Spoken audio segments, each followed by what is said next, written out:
እሺ አንዴ ዛሬ እንግዲህ የነበራችሁ ሰዎች ካላችሁ ቅድም ከተወሰኑ የፕሮቴስታንት ወንድሞቻችን ጋር ቅዱስ ቁርባን ላይ በካቶሊክ በኦርቶዶክስ እና በሉትራን መካከል ያለውን የተለያዩ እይታዎች አንስተን ስንነጋገር ነበረ። በስተመጨረሻ አንዳንድ ጴንጤዎች መጥተው ቢረብሹም ከጴንጤ ጋር አልነበረም ውይይቱ፣ የካቶሊክና የሉትራኖች ነው።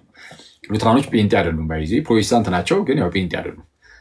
ጴንጤውን ፕሮቴስታንት ነው፣ ግን ሉትራን አይደለም። ይለያያሉ። ሉትራን ከጴንጤ ይለያያል። እና ቅዱስ ቁርባን ላይ ያላቸውን እምነት አንስተን ስንነጋገር ነበር። በተለይ የዶክተር ማርቲን ሉተርን ቅዱስ ቁርባንን በምን መልኩ ያይ እንደነበር ማለት ነው። እና የተወሰነ ጠቅለል ያለ ነገር ዛሬ ተማምረናል። ያው ያናል እንትን አይደለም ነው ጠቅለል ማድረግ ካለብን ምናልባት በአንድ ደቂቃ ውስጥ ማለት ነው። ቅዱስ ቁርባን ላይ ያ ህብስትና ወይን ነው አይደል? እሱ ነው የጌታ ስጋና ደም የሚሆነው። ቅዳሴ ላይ የጌታ ስጋና ደም የሚሆነው የጌታ ስጋ የሚሆነው ህብስት አይደለ? ህብስት ይዘጋጅና ህብስት ተዘጋጅቶ እሱን ነው ለኛ ያው አናየውም ምናምን። በተለይ በኢትዮጵያ ክርስቲያን ትራዲሽን አናየውም። በሌሎች አብያተ ክርስቲያናት ደግሞ ይታያል። በግብፅ ምናምን ደግሞ በግልጽ በአይናችሁ እያያችሁት እዛው ጋር ህብስቱ ቀርቦ ምን ብሎ እዛው ጋር ተቆርሶ ይሰጣችኋል። ኢነሴንስ በእጃችሁ ሳይሆን ቀጥታ ካህኑ ወደ አፋችሁ ይጨምራል። ያ የጌታ ስጋ አይነካም። ኖርማል ምዕመናን በእጃቸው አይነኩትም። ኖርማል ምዕመናን ብቻ ሳይሆን ዲያቆናትም አይነኩትም። ደሙንም ልክ እንደዚሁ እኛ ጋር ዲያቆናት ደሙን ይሰጣሉ። ወደ ሌላ ቦታ ደግሞ ስትሄዱ ደግሞ ለምሳሌ ወደ ግብፅ ምናምን ዲያቆናት ደሙንም አይሰጡም። ራሳቸው ካህናቱ ብቻ ይሰጣሉ። ኤንዌይስ እንደዚህ አይነት ትውፊቶች እንዳሉ ሆነው ህብስትና ወይን ነው የሚዘጋጀው። ህብስትና ወይኑ የጌታ ስጋና ደም ይሆናል ቅዳሴ ላይ። ይህ በመንፈስ ቅዱስ አሰራር የሚሆን ነው እና ለዚህ ደግሞ የሚጠይቀው ምንድነው ከተባለ እምነት ነው። ይህንን እምነት ነው የሚጠይቀው። አለቀ። ምንም አይነት ፍልስፍና አይደለም። ይህ የመንፈስ ቅዱስ አሰራር ከመሆኑ አንጻር የሚጠይቀው እምነት እንጂ የፍልስፍና አሰራር፣ የፊሎዞፊካል የሆኑ ተውቶች ወይም ደግሞ የጭንቅላት ጂምናስቲክ ይህንን ነገር ሊያስረዳ አይችልም። ይህንን ነገር የሚያስረዳው እምነት ይባላል። ተመልከቱ ጋይስ፣ ምን ይባላል? ይህንን ነገር የሚያስረዳው ፍልስፍና አይደለም፣ እምነት ነው የሚያስረዳው። አንዳንድ ነገሮች በቃ መስትክል የሆኑ ነገሮች የሆኑና ነገሮችን የምንረዳበት መንገድ እምነት እንጂ ሌላ ነገር እንዳልሆነ እንረዳዋለን። በተለይ የመንፈስ ቅዱስ አሰራርን በተለያየ መልኩ ማስረዳት አይጠበቅብንም እና እዚህ ቅዱስ ቁርባን ላይ ህብስትና ወይኑ የጌታ ስጋና ደም ይሆናል። ግን እንዴት ነው የጌታ ስጋና ደም የሚሆነው የሚለው ላይ የተለያዩ እይታዎች ይሰጣሉ። ማለት ህብስትና ወይኑ የጌታ ስጋና ደም ይሆናል የሚለውን ኦርቶዶክሱ ያምናል፣ ግልጽ ነው። እኛ እናምናለን አይደል? ህብስትና ወይን የጌታ ስጋና ደም ይሆናል ብለን ካቶሊኮቹም ያምናሉ። በጎን ደግሞ ሉተራኖችም ያምናሉ። ከፕሮቴስታንት ሉተራኖች ያምናሉ። ሉተራኖቹ ማነው ካቶሊኮቹ ያ ህብስትና ወይን የጌታ ስጋና ደም ይሆናል ሲሉ ትክክል ናቸው። ግን ይሆናል የሚብሉበት መንገድ ግን የራሳቸው መንገድ ደግሞ ፈጥረዋል። እና መንገድን የፈጠሩት ትራንስሰብስታንሺዬሽን የሚባል። ትራንስሰብስታንሺዬሽን ምንድነው? ህብስቱ ቀጥታ ስታዩት ያው ህብስት አይደለ? ያው ከለሩ አለው። እንግዲህ ስታዩት ያ ከለር ማለት ነው። ለምሳሌ የእጅ ከለር አለ አይደል? ህብስት ደግሞ የራሱ የሆነ የህብስት ከለር አለው፣ የህብስት ጣዕም አለው፣ የህብስት ሽታ ሊኖረው ይችላል። እነዚህ ነገሮች ሁሉ እነሱ አክሲደንትስ ብሎ ይጠሯቸውና ከዛ በኋላ ምንነቱ በምንነት ደረጃ አሁን ይሄ እኛ በማሽተት በመቅመስ በማየት ከምንለያቸው ነገር በዘለለ ምንነት አለ። በምንነት ደረጃ አንዱ ህብስት ሌላ አይነት ህብስት ቢኖር ሌላ አይነት ጣዕም ያለው ህብስት እንኳን ቢመጣ ያ ህብስት ነው ረዲ አይደል? ሌላ አይነት ጣዕም ያለው ግን ህብስት ሆኖ ከመጣ ህብስት ነው። በምንነት ደረጃ ሁሉም ህብስት ነው። ግን የሚለዩት ይሄ በማሽተት በመቅመስ በማየት ምናምን ሌላ አይነት ከለርም ቢሆን ያው ህብስት ነው የሚሆነው። የሀበሻ ዳቦም የፈረንጅ ዳቦም ያው ህብስት ነው በሚለው ዳቦ የሚለው ዳቦ ናቸው፣ ህብስት ናቸው። ግን ከለሩ ይለያያል፣ ጣዕሙ ምናምን እንደዛ ነገር ማለት ነው። ጣዕሙ እና ከለሩ ምናምን መለያየቱ ህብስትነቱን አይለውጠውም።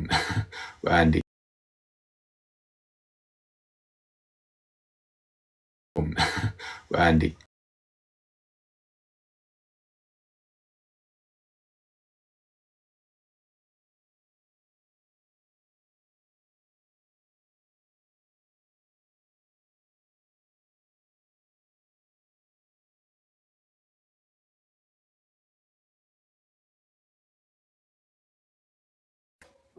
ኦኬ ስለዛ ህብስቱን እንደ ህብስትነቱ ህብስት ነው አለቅ። ህብስቱ እንደ ህብስትነቱ ህብስት ይሆንና የከለርና የጣዕም መለያየቱ ህብስትነቱን አያስተውም ነው። እሺ ኧረ በቅዱስ ሚካኤል ቆይ አንዴ እሺ ስለዚህ አሁን ህብስትነት የሚባል የራሱ ምንነቱ ያ ምንነት ሰብስተንስ ይሉታል። በቃ የትኛውም የከለሩ ምናምን ጣዕሙ ምናምን መለያየቱን እሱ እንዳለ ሆኖ ግን ስቲል ህብስት ናቸው። እሱ ምንነት ይባላል። ህብስትነቱ በቃ ምንነቱ ነው። ከዛ ውጭ ግን ይሄ አንዱ ከአንዱ የሚለይበት ጣዕሙ፣ ከለሩ ምናምን እንደነዚህ አይነት ነገሮቹ ደግሞ አክሲደንትስ ብሎ የጠሯቸውና ከዛን ቅዱስ ቁርባን ማነው ህብስትና ወይኑ የጌታ ስጋና ደም ሲሆን ይላሉ። ያ ሰብስተንሱ ምንነቱ ይለወጥና ህብስትና ወይን መሆኑ ቀርቶ የጌታ ስጋና ደም ብቻ ይሆንና ከዛ በኋላ እዚህ ከስር ያሉ ይሄ አክሲደንቱ ደግሞ እነዚህ የሚታዩ ይሄ ከለሩ ጣዕሙ ምናምን እንደነዚህ ነገሮቹ እነሱ ደግሞ አይቀየሩም። እነሱ አክሲደንትስ ይባላሉ እና ብሎ በዚህ መልኩ ለማስረዳት ይሞክራሉ ካቶሊካውያኑ። አሁን እንደዚህ አይነት ውስብስብ ያለ ፊሎዞፊ ነው፣ ራሱን ችሎ አሪስቶቴሊየን ፊሎዞፊ ነው። እንደዚህ አይነት ፍልስፍናዎች ውስጥ አንገባም። እንዴት ነው የሚሆነው የሚለውን አናውቅም። በኋላ ሉተር ግን ይነሳና ይህን ይቃወማቸዋል። እሱም ዶክተር ማርቲን ሉተር ይነሳና ካቶሊካውያንን ተቃወማቸው።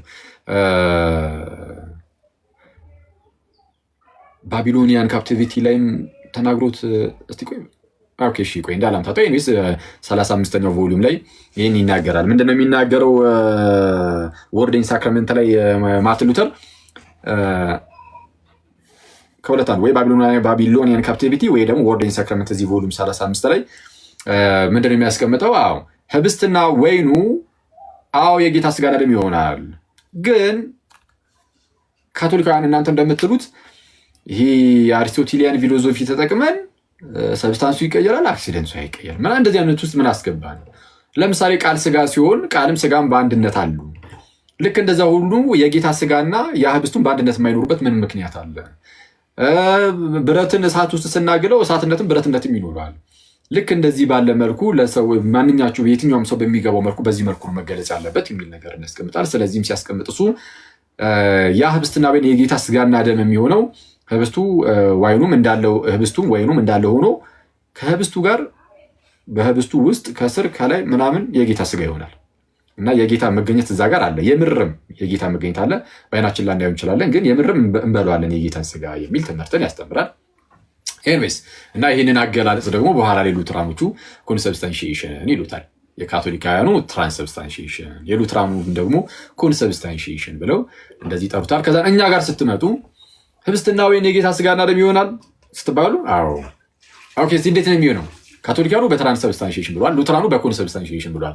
እሺ ክርስቲያኖች እናንተስ እንዴት ነው እስቲ ህብስትና ወይን የጌታ ስጋና ደም የሚሆነው ተብለን ስንጠየቅ አለን። ለማጠቃለል ምንድን ያልኳችሁ በጣም በተደጋጋሚ ነገርኳችሁ። እኛ ህብስትና ወይን የጌታ ስጋና ደም ይሆናል ብለን እናምናለን። ይህ የእምነት ጉዳይ ነው። በዚህ ደረጃ በእምነት እንቀበላለን። ከዛ በኋላ ግን በምን መልኩ ነው የሚሆነው የሚለውን ነገር እሱ የኛ ጉዳይ አይደለም። መጽሐፍ ቅዱስ ይህንን አላብራራም። አባቶቻችን በምን መልኩ እንደሚሆን አላብራሩም። የጥንተ ቤተክርስቲያን አባቶችም መጽሐፍ ቅዱስን ባላብራራው ነገር ውስጥ ገብቶ ማብኳት አይጠበቅብንም። አናብራራ፣ አለቅ።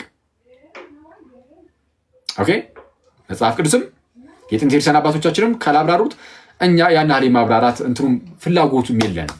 ስለዛ አፋችን የሚከፈተው አንድ ጊዜ ህብስትና ወይን ያ ህብስትና ወይኑ የጌታ ስጋና ደም ይሆናል ብለን ካመንን በኋላ ጌታ ኢየሱስም ይህ ስጋዬ ነው ይህ ደሜ ነው ካለ አሜን ብለን እንቀበልና ከዛ በኋላ አፋችን የሚከፈተው እንዴት ነው የሚሆነው የሚለው ለመተንተን ሳይሆን ያንን ስጋና ደም የሆነውን ህብስትና ወይን ለመቀበል ብቻ ይሆናል። የክርስቲያኖች አፍ የሚከፈተው ከዛ በኋላ ህብስትና ወይኑ የጌታ ስጋና ደም ይሆናል የሚለውን እምነት ከያዝን በኋላ የክርስቲያን አፉ የሚከፈተው በዚህ መልኩ ነው በዛ መልኩ ነው እያሉ ትንተና ለመስጠት ሳይሆን በቃ ያንን ስጋና ደም ለመቀበል ብቻ ነው አፋችን የሚከፈተው። ከዛ በኋላ እሱን እየተቀበልን ህይወት እያገኘን ጌታ እነርሱም ክርስቶስ ኢየሱስን በመምሰል ህይወት ውስጥ እንኖራለን የሚል ነገርን እንደዛ ነው እኛ ጋር ያለው እሳቤ እንደዛ ነው ብለን ቀደም ተነጋግረን ነበረ። ከዛ በኋላ ምንድነው እስኪ የተፈጠሩ ነገሮች? ኦኬ በጴንጤ ውስጥ ደግሞ ጴንጤ ጋርም ህብስትና ወይኑ የጌታ ስጋና ደም ነው ወይም የጌታ ስጋና ደም ይሆናል አይነት የሚመስል ነገርን እንደዛ ብለን እናምናለን። የሚመስል ነገር እና ጭራሽ የእግዚአብሔር ጸጋ መቀበያ ነው የጌታ እራት ብለው ሲናገሩ ሰምተናል። የጌታ እራት የእግዚአብሔርን ጸጋ የምንቀበልበት ጭራሽ የምንቀደስበት ለሳንክቲፊኬሽን ያስፈልገናል። ለዛ ነው የሚያገለግለው የእግዚአብሔርን ጸጋ የምንቀበልበት ነው። ሚንስ ኦፍ ግሬስ ማለት ነው። ሚንስ ኦፍ ግሬስ ነው ቅዱስ ቁርባን የሚል ነገር ተነግሯል። እንደዚህ አይነት እምነት እኔ በጴንጤ ውስጥ ሰምቼ አላውቅም። በጴንጤ ውስጥ ለምሳሌ ሙሉ ወንጌል ተብሏል።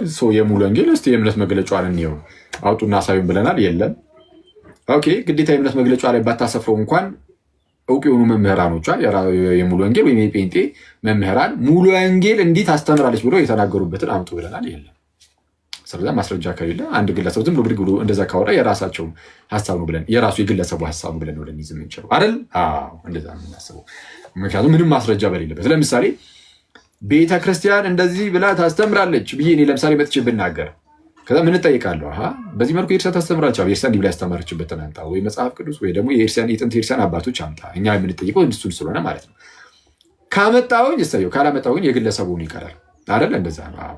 የባይዚ የእንትን የትኛውንም የኦርቶዶክስ መምህር የሆነ ነገር ሲያስተምር ከለመዳችሁት የተለየ ነገር ከሆነ እስቲ እንደዚህ ብላ እንደምታስተምር ይሄ ትምህርት ያንተ ሳይሆን የቤተክርስቲያን መሆኑን ለማወቅ ቤተክርስቲያን እንዲህ ብላ ያስተማረችበትን ማስረጃ ጥቀስልን መባል አለበት። ለምሳሌ ከአባቶች አምጣ ተብሎ ሊጠይቅ ይችላል። እና አባቶች የማያውቁት እንግዳ ትምህርት ካስተማረ አንድ የኦርቶዶክስ መምህር በቃ ተሳስተዋል። እንደውም እዛ ጋር ለምሳሌ አንድ ጥያቄ ጠይቆ ነበር። እንዲህ በእናንተ ዘንድ እኮ ጳጳሳት እንዲህ ብሎ የሚያስተምራል፣ በጳጳሳት መካከልም ልዩነት እኮ አለ ምናምን ብሎ አንድ ልጅ ገብቶ ሲያወራ ነበር። እና አሁን አክቹዋሊ እሱ ርዕሳችን አልነበረም፣ ግን ኦኬ እሺ፣ በጳጳሳት ደረጃ ልዩነቱን የሚባል ይሁን በአስተምህሮ ደረጃ ሳይሆን ግን አሁን ባለፈው የምንበለው ይሄ ቅዱስ ቁርባን የጌታ ሥጋና ደም የማርያም ነው የሚል ነገር ተነግሯል የሚል ነገር አሁን ሲናገር ነበር ቅድም። ይህን ከዚህ ቀደም ነግሬያቸዋለሁ። ሀሳባቸውን እረዳዋለሁ። እኔ ፐርሰናሊ ከዚህ አንጻር ነው ልረዳው ይችላሉ፣ ግን የማርያም ተብሎ ግን አይገለጽም። ስለዛ ስህተት ነው አይደል? ስህተት ነው፣ ግን የብፁዕነታቸውን ሀሳብ ግን እረዳዋለሁ። እንደዚህ ነገር አይጠፋቸውም። አሚን ያ ጌታችን ኢየሱስ ስጋውን ደሙን ለመስጠት አስቀድሞ ስጋና ደም መካፈል አለበት። ስጋና ደሙን የተካፈለው ከመቤታችን እሱን ለመናገር እሱን ለመግለጽ ፈልገው ነው፣ ግን አገላለጻቸው ስህተት ነበር እና ስህተት ነው አለን። ምክንያቱም አባቶቻችን ያ ቅዱስ ቁርባን የጌታ ስጋና ደም እንጂ የማርያም ስጋና ደም ነው ብለው ስላላስተማሩ የሩቅ ብእሲ ስጋና ደምም ስለማያድን የማርያም ስጋና ደም ነው ከተባለ ቅዱስ ቁርባን አያድንም ወደሚል ሌላ ምንፍቅና ሊያመራ ስለሚችል አገላለጾች ላይ መጠንቀቅ አለብን ነው። ስለዛ አንድ መምህር የኦርቶዶክስ መምህር ጳጳስም ቢሆን ማንኛውም አይነት ሰው ቢሆን ለሚናገረው ነገር መመዘኛ አለን። ቅዱስ ትውፊት የሚባል ቅዱስ ትውፊት መመዘኛችን ነው። ቅዱስ ትውፊት ለእውነተኛነት ማረጋገጫ ለእውነተኛነት መመዘኛው ቅዱስ ትውፊት ነው። ከጥንት ጀምሮ የመጣው በቅብብሎች ውስጥ የመጣው አስተምህሩ አየ።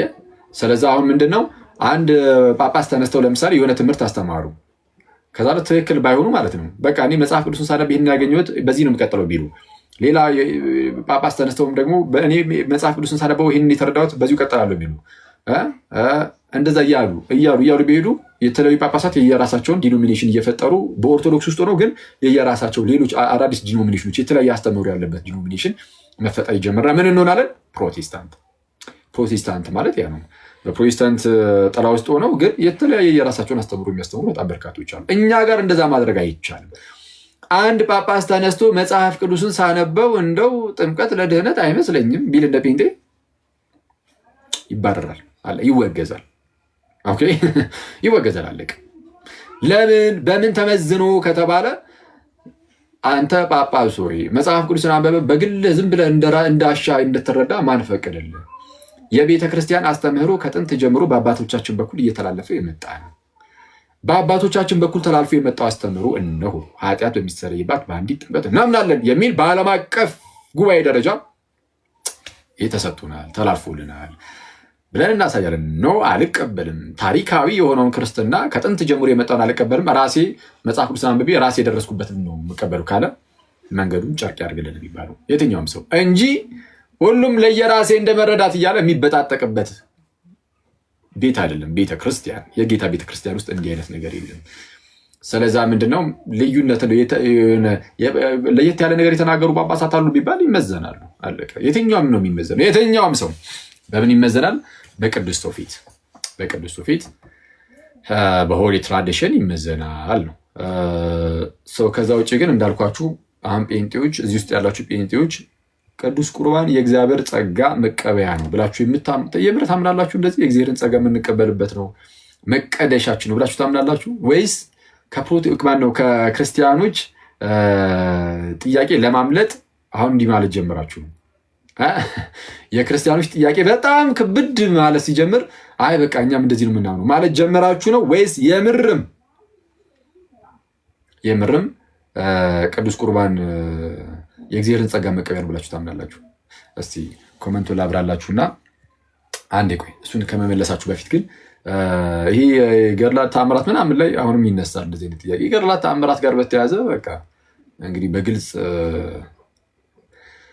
በግልጽ ምንድነው አባቶቻችን አስቀምጠውልናል። ለምሳሌ እንደነ መላከ ብርሃን አድማሱ ጀንበሬ እንዳልኳችሁ ምን አይነት ነገርን አስቀምጠውልናል? መላከ ብርሃን አድማሱ ጀንበሬ ለሃይማኖት ነገር የሚጠቀሱት 10 መጽሐፍት ናቸው። በቃ አለቀ። ቅዱሳት መጽሐፍት ብሉያት፣ ሐዲሳት አለቀ። ከዛ በኋላ ደግሞ ምን ይጠቀሳል? እነዚህን መጽሐፍት ያብራሩ ደግሞ ሊቃውንት እነዚህ ይጠቀሳሉ። ከዚህ ውጭ አይጠቀስም ነው የሚሉ። ከዚህ ውጭ አይጠቀስም አለቀ። ስለዚህ የሃይማኖት ጉዳይ ላይ ለክርክር ስንገባ ይህንን ነው ማወቅ ያለብን። ከዛ ውጭ ከመጽሐፍ ቅዱስም ከአባቶችም ጋርም የሚጋጭ ነገር ቢኖርስ ገድላት ተአምራት ውስጥ የሚል ጥያቄ ተነስቶ ነበር። እኛ ጭራሽ የሚጋጭ ነገር አይገኝም አንልም። ይሄ ከንቱ ለማስረዳት መሞከር ምናምን ይቅር ፕሊዝ። ሊገኝ ይችላል አናቅም። በአንድም በሌላም ምክንያት ገድላት ተአምራት ውስጥ ከመጽሐፍ ቅዱስና ከአባቶቻችን ትምህርት ጋር የሚጋጭ ነገር ድንገት ሊገባና ሊገኝ ይችላል። ከተገኘ ምን ይደረጋል? ይታረማል።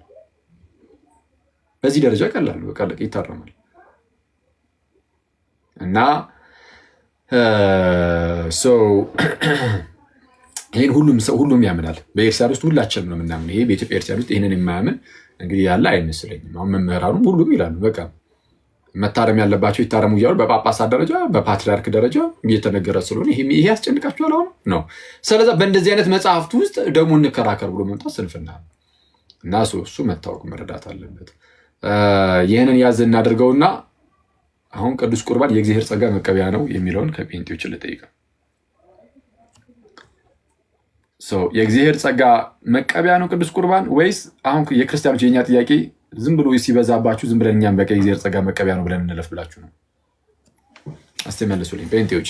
ጴንጤ ካለ እዚህ ውስጥ አስገባለሁ።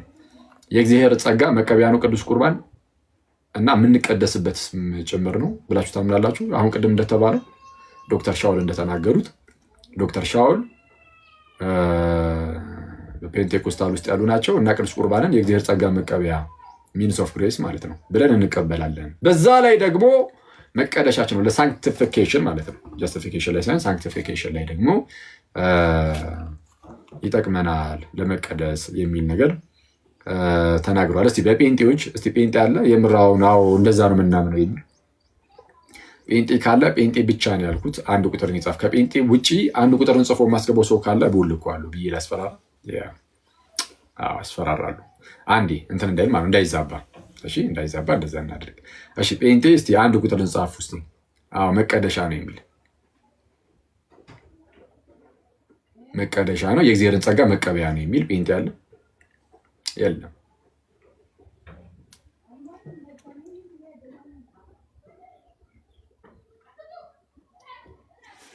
እሺ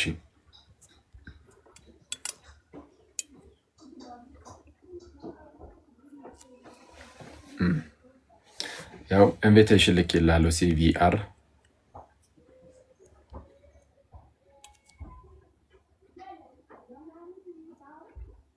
እሺ ኤሊጃ መልካ ያው ልክ ይላል ኢንቪቴሽን ኢንቫይት አድርጌሃለሁ።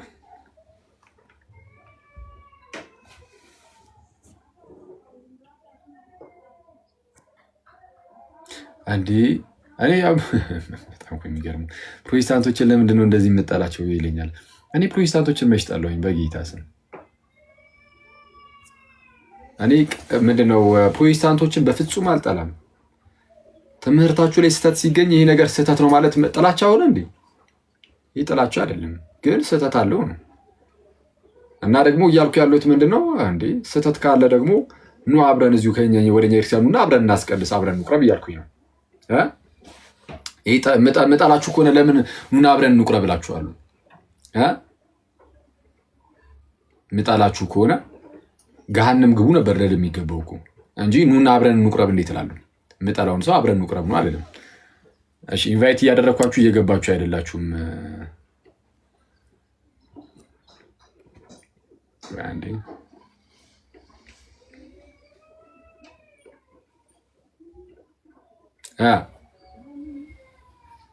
እስቲ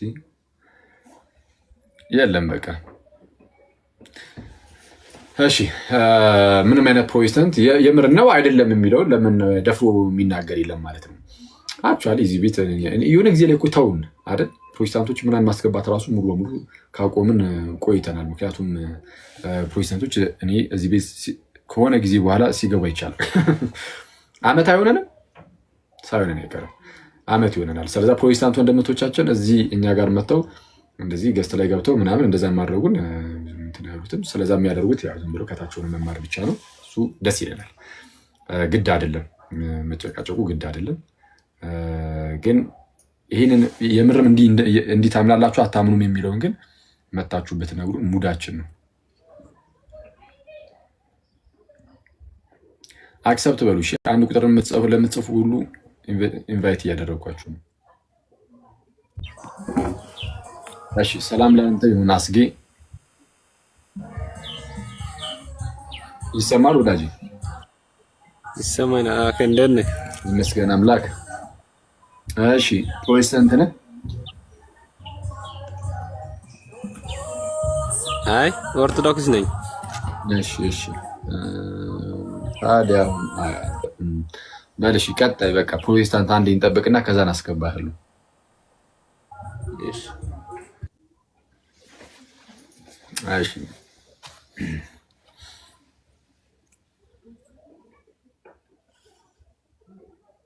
ያው ኤሊጃ ኢንቫይት አድርጌሃለሁ እና አክሰፕት በል።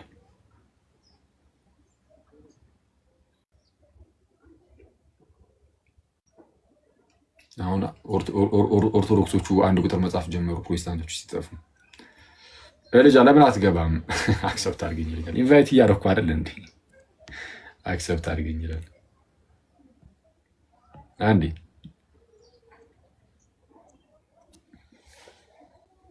እሺ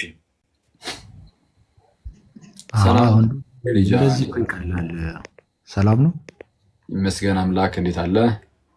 እግዚአብሔር ይመስገን አለን። ኢንቪቴሽን እኮ እየደረሰኝ አይደለም፣ ለምን እንደሆነ እኔ እንጃ። ኦኬ ኢንቫይት እያደረኳችሁ ነበር። አንዳንድ የሚጽፉትን ሁሉ ኢንቫይት እያደረኩ ነበር። እሺ ከየት ነህ? ከሙሉ ወንጌል ነህ? እኔ ዲኖሚኔሽናል አይደለሁም፣ ፐርሰናሊ ሁሉም ጋር ነው መሄደው። መካነ ኢየሱስ ነበርኩኝ፣ ሰፈር ስቀይር አሁን ሙሉ ወንጌል በተደጋጋሚ ሄዳለሁ፣ ግን ሁሉም ጋር ነው መሄደው። አይ ጥሩ ነው። ሙሉ ወንጌል ቤተክርስቲያን የምትሄድ ከሆነ ያው ስለ ሙሉ ወንጌል ታውቃለህ ማለት ነው። ሙሉ ወንጌል ቅዱስ ቁርባን የእግዚአብሔርን ጸጋ የምንቀበልበት ሚንስ ኦፍ ግሬስ ነው ብላ ታምናለች። በምን መንገድ ላይ ካሁን ለመቀደሻ ለሳንክቲፊኬሽን ሚንስ ኦፍ ግሬስ ነው ብትል ይሄ ግሬስ ማቴሪያሉ ላይ ወይም ደግሞ ቅዱስ ቁርባን ተብሎ የሚጠራው ይሄ ስጋ ወይም ደግሞ ደም ብለን የምንወስደው ምንድነው? የእግዚአብሔርን ጸጋ መቀበያ ነው ብትል ብለን ከመጀመራችን በፊት ትላለች ወይስ አትልም?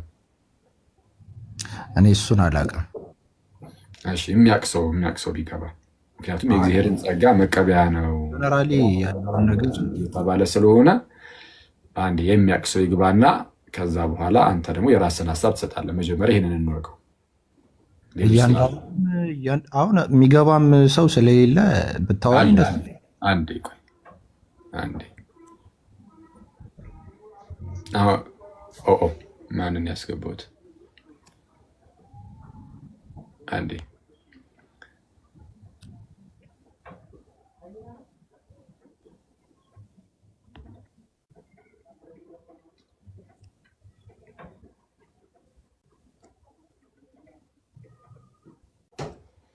እሺ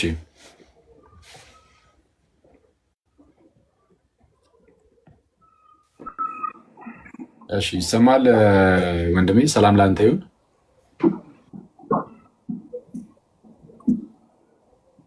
ይሰማል? ጂሰስ ከምን ሶን የሚል ስም ያለው ወዳጄ ገብተሃል?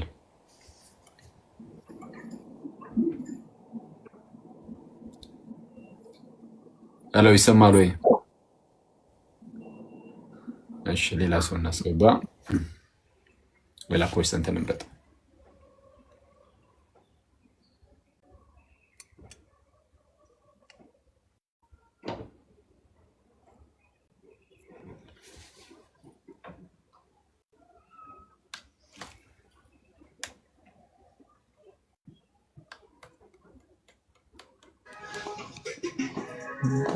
ሰላም ለአንተ ይሁን ጆን፣ እንዴት አለ? ሰላም አደርክ? ኦኬ ይመስገን አምላክ። እሺ ከየት ነው? እኔ ወንጌል አማኝ። አዎ በፔንቴ ውስጥ ማለት ነው፣ በፔንቴኮስታል ውስጥ። እሺ ያው የእምነት መግለጫ ምናምን መጠየቃችን ስለማይቀር ከይቅርታ ጋር ማለት የምትችል ከሆነ እዚህኛው ማለት ትችላለህ፣ የምትችል ከሆነ ማለት ነው። ሙሉ ወንጌል። መልካም። ሙሉ ወንጌል ቅዱስ ቁርባን የእግዚአብሔርን ጸጋ የምንቀበልበት ነው ብላ ታምናለች። ጸጋ ሲባል ግን ከምን አንጻር የሚለው ነው? ችግር የለም። ይህ ጸጋ የምንቀደስበት ሳንክቲፋይ የምንሆንበት ነው የተባለው። ምን የሚኮንበት ከማለቱ በፊት በቃ የእግዚአብሔር ጸጋ መቀበያ ነው ብላ ታምናለች። አታምንም? ታምናለች። እንደዛ። እስቲ የእምነት መግለጫዋን ከፍተህ ብታሳየን። የእምነት መግለጫ የለም፣ ግን መጽሐፎች አሉ እንደዚህ የተጻፉ የዛ ስኮላር የሆኑ ማለት ነው። በቃ ችግር ካሉ መጽሐፍቶች ውስጥ ገልጠህ አሳየን። አሁን በእንትን አልያዝኩትም እንጂ የእንትና መጽሐፍ አለ የምታውቅ ከሆነ የጳውሎስ ፍቃዱ መጽሐፍ። እስቲ የሙሉ ወንጌል ቤተክርስቲያን ይህንን ታምናለች የሚል የተጻፈበት የሌላ መምህራንም ቢሆን አውጣ እናሳየው። አንዴ ቼክ አድርጌ ልመለስ። አለኝ እኔ የማውቀው። በቃ ሂድ ታገኘህ እና ደግሞ አሳየን። እሺ ሌላ ደግሞ እስቲ ፕሮቴስታንት እንፈልግ። እስቲ ያላችሁ ፕሮቴስታንት ካለ እኔ ያለሁኝ በልኝ። ቅዱስ ቁርባን የእግዚአብሔር ጸጋ መቀበያ ነው።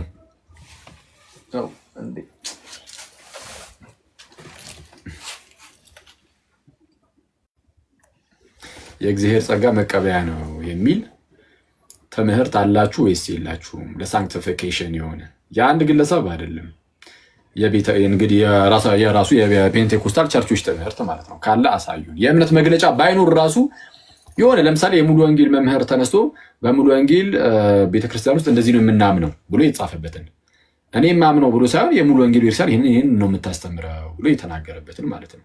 ካለ እስቲ እንደው ብታሳዩን። ሄሉ አለሽ እንዴ? እስቲ አለሽ? ሄሉ ድፊባቸው ማለት ነው።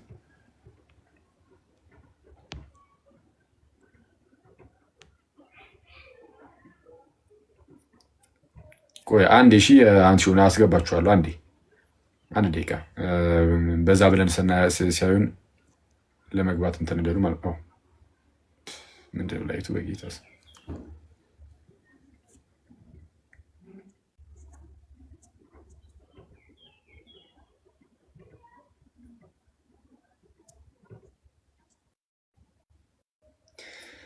እሺ የለም፣ ፕሮቴስታንት የለም።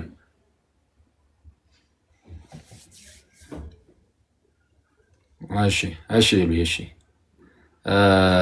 ቅዱስ ቁርባን እውነተኛ የጌታ ስጋና ደም እንዳልሆነ ምናምን የሚክዱትን እንትኖች ሰብስቧቸውና አሁን እንደዚህ ብሎ ማስተማር ከጀመሩ ደግሞ ይኸው ትምህርታችሁን ጥሩ እየቀየራችሁ ብለን ማሳየት ይኖርብናል።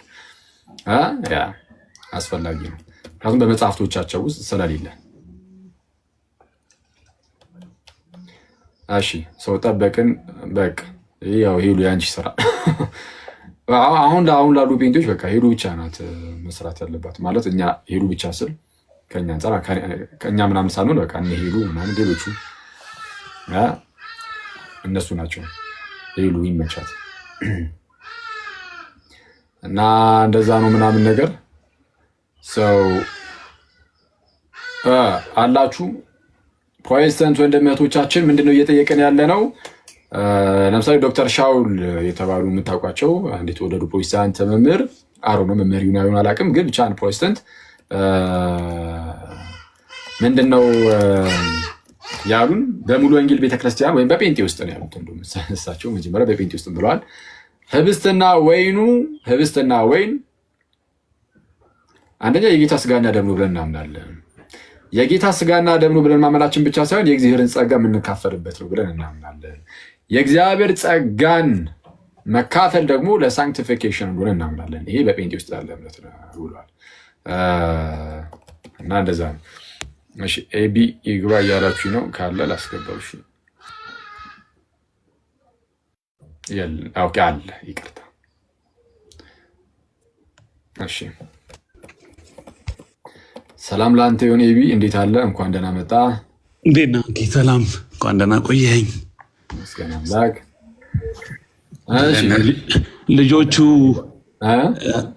ልጆቹ ማስረጃ ማሳየት ሲቸገሩ ሰምቼ ነው። እጄ ላይ ያሉትን የተወሰኑትን ላሳይ። ለምሳሌ የመሰረተ ክርስቶስን ላሳይ። እሺ መሰረተ ክርስቶስ በፔንቴኮስታል ያለች ናት። ኢትዮጵያ ውስጥ ኢቫንጀሊካሉ አብዛኛው ትራዲሽኑ ያው እንደምታውቀው አሲሚሌትድ ሆኗል። አሁን እኔ ለምሳሌ መካነ ኢየሱስ ሂጄ ቅዱስ ቁርባን ወስዳለሁ፣ አገለግላለሁ። እነሱ ኤምኬሲ ይመጣሉ፣ ሙሉ ወንጌል ኤምኬሲ ይሄዳል። ትራዲሽኑ እንደ ውጮች አይደለም። ታውቀዋለህ አንተ እኮስ። አሁን ኤምኬሲ በፔንቴኮስታል ዲኖሚኔሽን ውስጥ ያለች ናት ወይስ ምንድነው? እስኪ እሱን ነገር ነው የጴንጤዎቹን መስማት ስላለብን ማወቅ ስላለብን ማለት። አይ አብዛኛው ኢቫንጀሊካል ነው። አሁን ኤምኬሲም ሙሉ ወንጌልም ቢሆን ኢቫንጀሊካልማ ሁሉም ኢቫንጀሊካል ተብሎ ይጠራል። አይ አይደለም።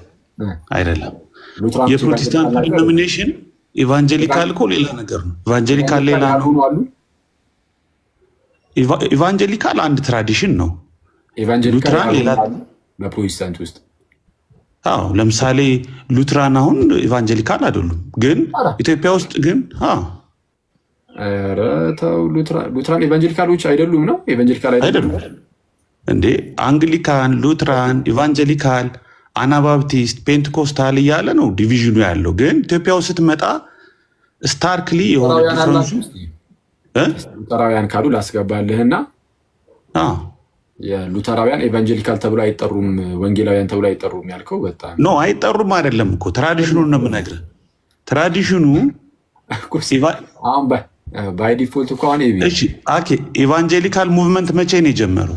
ከሉትራን በኋላ አይደለም የጀመረው? እሺ ቆይ አንዴ፣ ኤቫንጀሊካል ሙቭመንት ስትል ምን እያልክ ነው? ልክ እንደ ፔንቴኮስታል ኢቫንጀሊካል የሚለው ፎከሳቸው ኢቫንጀሊዝም ላይ ሆኖ ከነ ሉተር የሚጀምር ከሆነ በቃ ሉትራኖች የመጀመሪያዎቹ ኢቫንጀሊካል ናቸው። እንደውም ምን አለፋ ኖ ግን አሁን መጠሪያው ኢቫንጀሊካል የሚለው መጠሪያ ሉትራን ጋር ወይም እነ ሉተር ጋር አልነበረም። 18ኛው መቶ ክፍለ ዘመን ጀምሮ ነው የኢቫንጀሊካል ሙቭመንት በተለየ ሁኔታ እንደ ትራዲሽን የቀጠለው። ኢትዮጵያ ውስጥ ስትመጣ ግን እንደዚህ በጣም ስታርክሊ ይሄ ኢቫንጀሊካል ነው፣ ይሄ ፔንቴኮስታል ነው፣ ይሄ ሉተራን ነው ብለህ ለመለየት እስከምትቸገር ድረስ አሲሚሌትድ ሆነዋል ነው የምልህ። ኤኒዌይስ ወደ መሰረተ ክርስቶስ ልሂድልህ። አንዴ ቀጥታ ወደ መሰረተ ክርስቶስ ከሚሄድ በፊት ጥያቄያችን ምን ላይ የሚያተኩር ነበር? ፔንቴኮስታል ላይ አይደለም። ስለዚህ የመሰረተ ክርስቶስ አትፈልግም? እኛ የምንፈልገውን የፔንቴኮስታልን ነው። አሁን እንደዛማ ካልክ እኮ ለምን የሙሉ ወንጌል ላንብብል? የሙሉ ወንጌል ላንብብል። በጣም አሪፍ ክፈትልን። አንዴ ቪዲዮን ክፈትልን። አሁን አሪፍ ነው።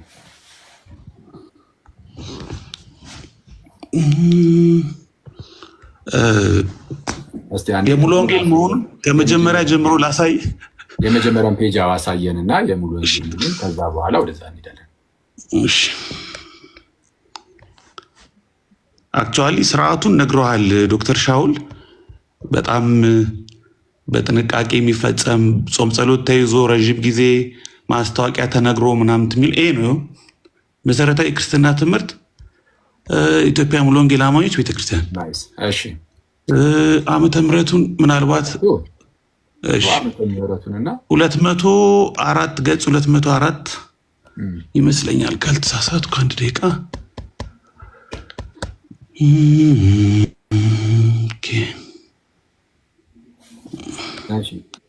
ትንሽ ጠጋ ታደርገዋለህ።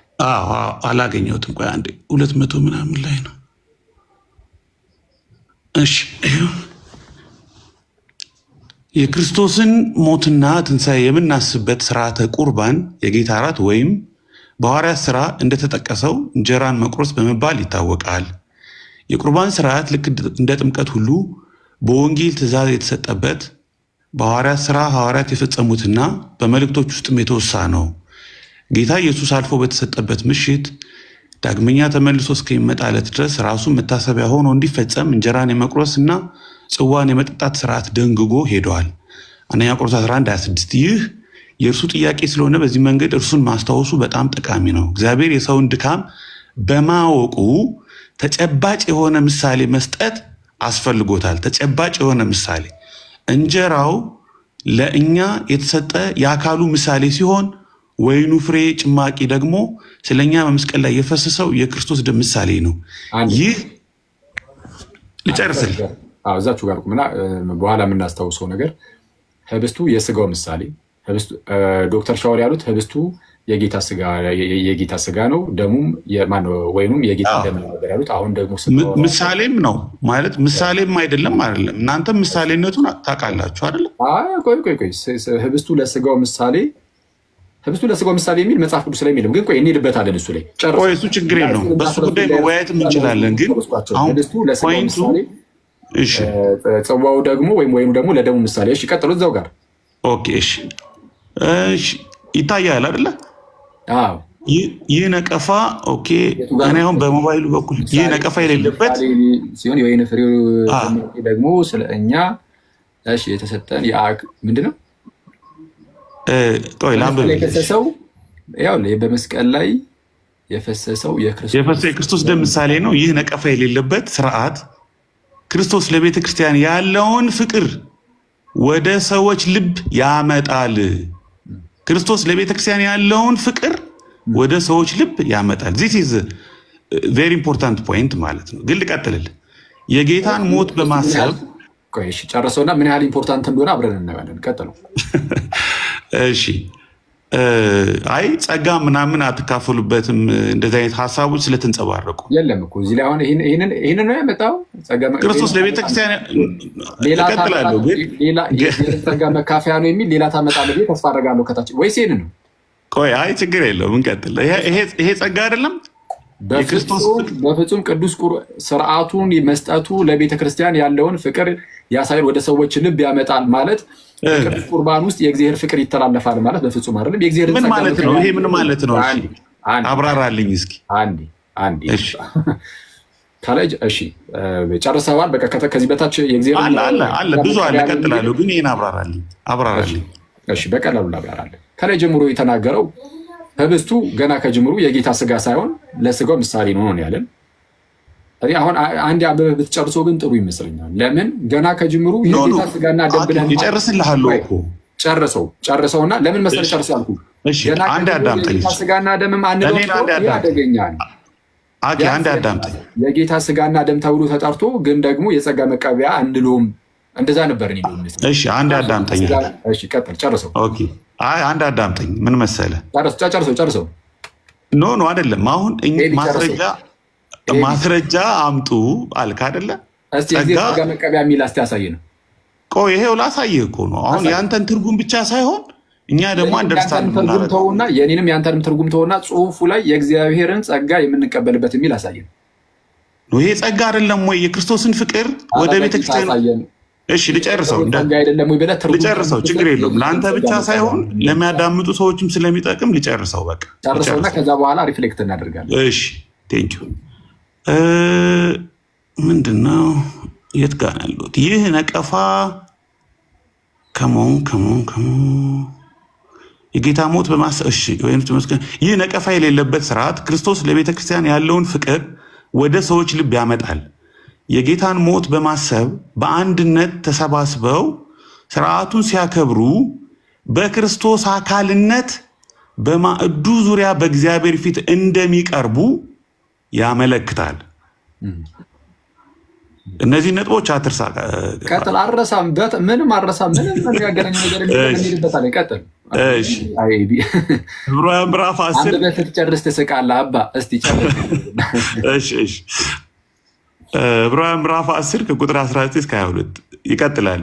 የቅዱስ ቁርባን አገልግሎት ስርዓት ከዘመናት ጀምሮ ማዕከላዊ የአምልኮ ስርዓት መፈጸሚያ ሆኖ ቆይቷል። በአሁኑ ዘመናዊ በሆነው ዓለም ግን እስቲ ገጽ ስንት ነው? 205 206 የቱ ነው? እሺ ናት።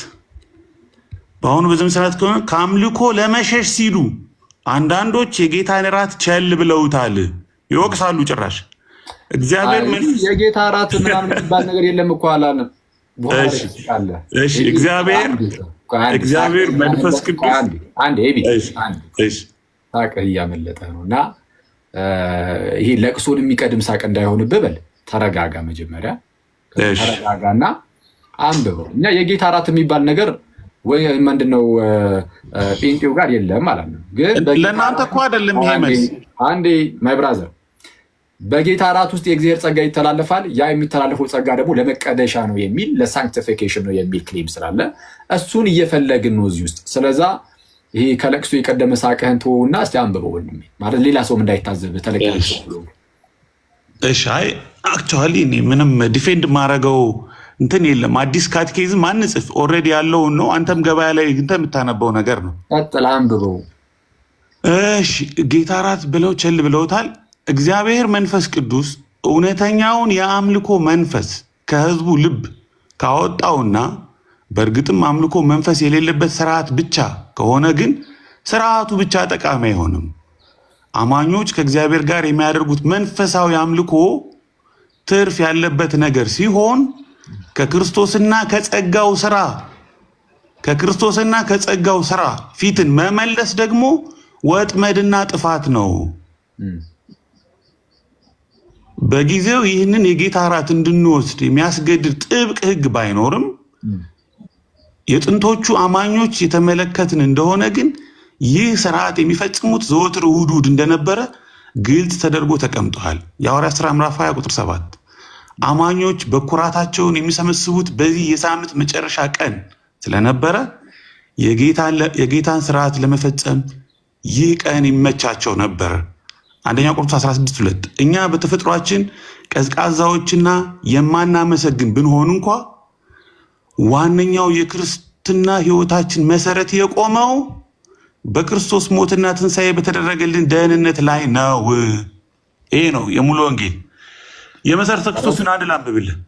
ቆይ አይ መሰረተ ክርስቶስን ማን ብሎ የጴንጤ ነው እየጠየቀን ያለ ነው። አሁን የሙሉ ወንጌልን ጨረስክ? ጨርሻለሁ። እሺ እዚህ ውስጥ አሁን የአንተን ትርጓሜ አይደለም የምልህ ኤቢ ማለት ከ3700 ሰው ፊት ስትጠየቅ በስነ ስርዓት ለመመለስ ሞክር። ማለት ይሄ ከሳቅ ከፊዙ ምናምን ራቅ ብለህ ማለት ነው። ከአንተ የማይጠበቅ ነገር አታደርግ። እሺ አሁን ባነበብከው ውስጥ አንደኛ የጌታ እራት የጌታ ስጋና ደም ነው የሚላለ። ገና እንደው ከዚህ ነው እንደምንጀምር የጌታ ስጋና ደም ነው የሚላለ። ምን መሰለህ ቃሌ ወዳጅ የጠየኩን መጀመሪያ መልስ ምን መሰለህ ሳይሆን መሰለኝ አይደለም፣ ኢንተርቪው አይደለም። የጌታ ስጋና ደም ነው የሚል አለ የለም? ኖ አሁን ይኸውልህ አኬ አንተ እኔ ካነበብኩልህ ውስጥ የጠየኩን መልስልኝ ኤቢ። የጌታ እራት ገና ከዚህ ነው የሚጀምርልህ። ከዛን ወደ ጸጋ ወደ መቀደሻ ወደ ሳንክቲፊኬሽኑ ሊሄድበት ነው። ገና ከጀምሩ የጌታ እራት ራሱ የጌታ ስጋና ደም ነው የሚል አለ የለም? ኖ አንድ አዳምጠኝ። አንተ ደግሞ አለ የለም? ጥያቄ ኖ አንድ አዳምጠኝ። አንተ አዳምጥ። ኢንተርቪው ሳይሆን ውይይት ማለት አዳምጠኝ እኮ አይደለም ኤቢ። ኖ አንተ አዳምጠኝ። ኖ ለማንኛውም አንብቤልሃለሁ። አንተ እንደፈለግ ተረዳው። ወዳጅ እንደፈለግ ተረዳው ሳይሆን አሁን አንተ ያነበብከው ውስጥ ገና ከጅምሩ አብራራልኝ ካልከኝ ላብራራልህ። አብራራልኝ አላልኩም። ጥያቄ የአንተን ማብራሪያም የኔን ማብራሪያም እንተውና ጽሁፉ ላይ ስላለው ነገር እንነጋገር። ጽሁፉ ላይ ስላለው ነገር ስንነጋገር ስለ ጌታ እራት ተነስቶ ሲወራ ምንድነው? ስለ ህብስቱና ስለ ወይኑ ማለት ነው ተነስቶ ተወርቷል። ከጌታ ስጋና ደም ጋር ያለው ግንኙነት ምን እንደሆነ ተነስቶ ተነግሯል። አሁን እየጠየቅኩ ያለሁት ያ የጌታ እራት ገና ከጅምሩ የጌታ ስጋና ደም ነው ተብሎ እዚህ አሁን ያነበብከው ውስጥ ተጠርቷል ወይስ አልተጠራም? የጸጋ መቀበያ አይደለም ትላላችሁ ብላ አይደል ማስረጃ ያመጣውልን? ወዳጅ ሆይ የጸጋ መቀበያ የሚልም ሽታው የሚልም እሱንም ልናየ ነው። እኔ ላሳይህ። የኛ ሰነድ አይደል እንዴ? እኔ ላሳይህ። የጌታ እራት የጌታ ስጋና ደም ነው የሚል አለ የለም? አለ ወይስ የለም? እሺ አንተ ለምትፈልገው ዓላማ ነው አይደል? ስለዛ በቃ ተው፣ ቻው። እሺ በቃ የለም አይተዋል። በቃ ጭቅጭቁን ስለማንፈልገው ማለት ነው። ገና ከጅምሩ የጌታ ስጋና ደም ነው ብሎ የማያምኑ ይሄ ደግሞ በጣም የሚያስደንቅ ነው። እናምናለን ብሎ የሚመጡ ሰዎች ሊኖሩ ይችላሉ። ካላቸው እሰየው። ግን አሁን በተነበበው ውስጥ ደግሞ ስናየው ጭራሽ የሙሉ ወንጌልን ከእምነት መገለጫ አንጻር እንኳን ጸጋ መቀበያ ገና የጌታ ስጋና ደም ነው ብለው አላመኑ። ዶክተር ሻወር ግን ያሉን የጌታ ስጋና ደም ነው፣ የጌታ ስጋና ደም ነው ብለው ነበር ያመኑት አይደል? እንደው ፊሎዞፊካል ነገር አንጠቀምም ምናምን። ግን የጌታ ስጋና ደም ነው አይደለም። የእግዚአብሔር ጸጋ መቀበያ ነው። ያ ጸጋ እንዴት ያለ ጸጋ ነው ብዬ ስጠይቃቸው ለሳንክቲፊኬሽን የሚሆን ለመቀደሻ የሚሆኑ ብለዋል። እንደዚህ አይነት ነገር አሁን እዚህ ከተነበበው ውስጥ አለ በእግዚአብሔር የለም። ፍቅሩን ወደ ልባችን ያመጣል የሚል ነገር ተነግሯል ተባለ። አዎ ፍቅሩን ወደ ልባችን ያመጣል ተባለ። በምን መልኩ ነው እንደዛ የተባለው? ስርዓቱን ሲያከብሩት እዛው ላይ እንደተቀመጠው ማለት ነው። ህብስቱ ለጌታ ስጋ ምሳሌ ሆኑ፣ ጽዋው የጽዋው ጭማቂ ይልና ለጌታ ደም ምሳሌ ሆኖ አለ። በመስቀል ላይ ለፈሰሰው ለጌታ ደም ምሳሌ ሆኖ ደሙ ሆኖ አይደለም ስጋ ሆኖ በፍጹም የለም። እንደዚህ አይነት ትምህርት ጠፍቷል ከፕሮቴስታንቲዝም አሁን ርቋል። ሰው ምን አለ?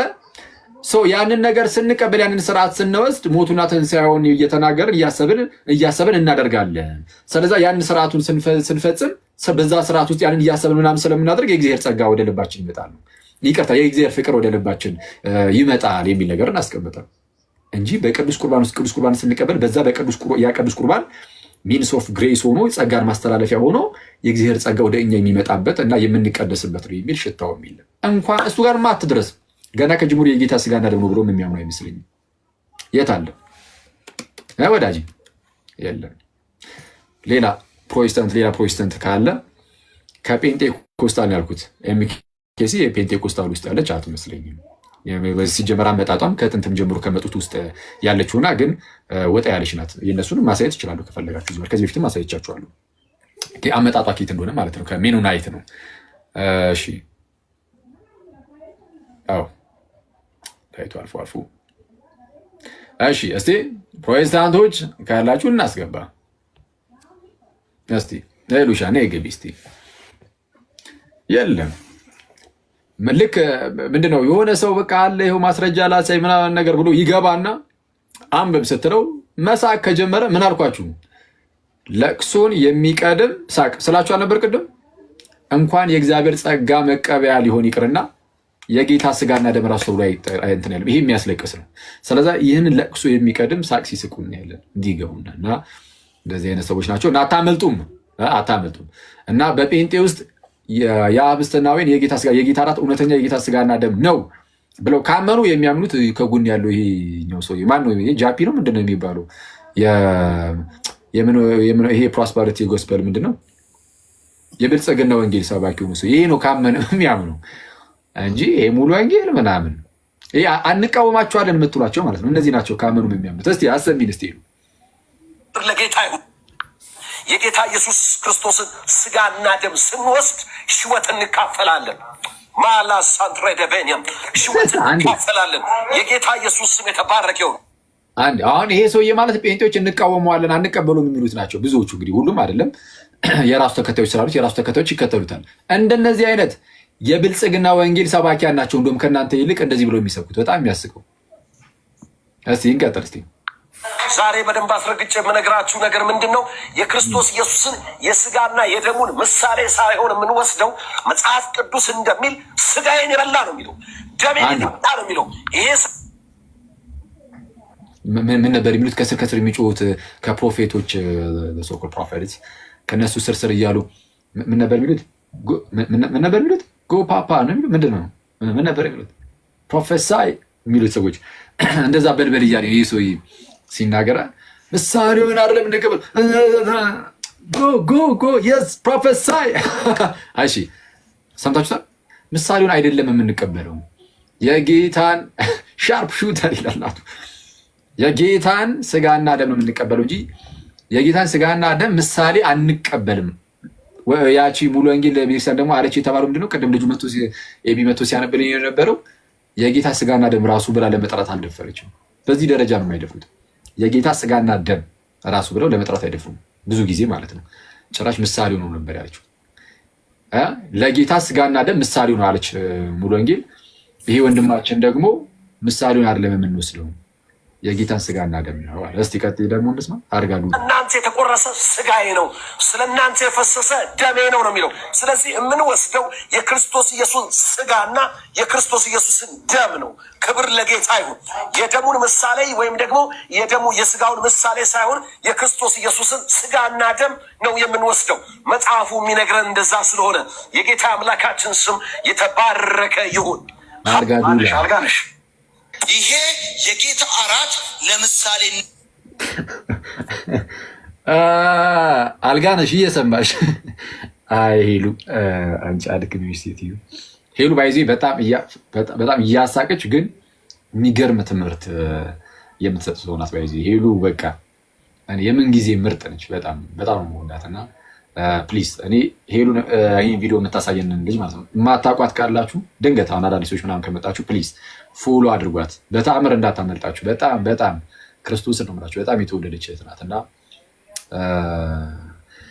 ቪዲዮዎችን ስትለቃቸው አንደኛ በጣም እውቀቱ እንዳላት ያሳብቅባታል። ይህ ነው እውቀት ይጠይቃል። በነገራቸው ላይ እንደዚህ ነገሮችን ለመልቀቅ ያለውን ልዩነት ከኛ ጋር ያላቸውን ልዩነት ፕሮቴስታንቶች እርስ በርስ ያላቸውን ልዩነት ከመጽሐፍ ቅዱስ ጋር የሚጣረሱበትን ነገር ምናምን ለይቶ አውቆ ከዛ በኋላ ስህተቱን ፈልፍሎ አውቆ ምንም የሆነ ሌላ ነገር ሳይጨምሩ ግን በቀሰታቸውን ማሳየት ስታሳይ ደግሞ ፈኒ በሆነ መልኩ ስለሆነ የምታሳየው ሳይደብራችሁ እየሳቃችሁ ነው እውቀት የምትይዙትና ሄሉን ፎሎ ማድረግ ፕሊስ እንዳትረሱ።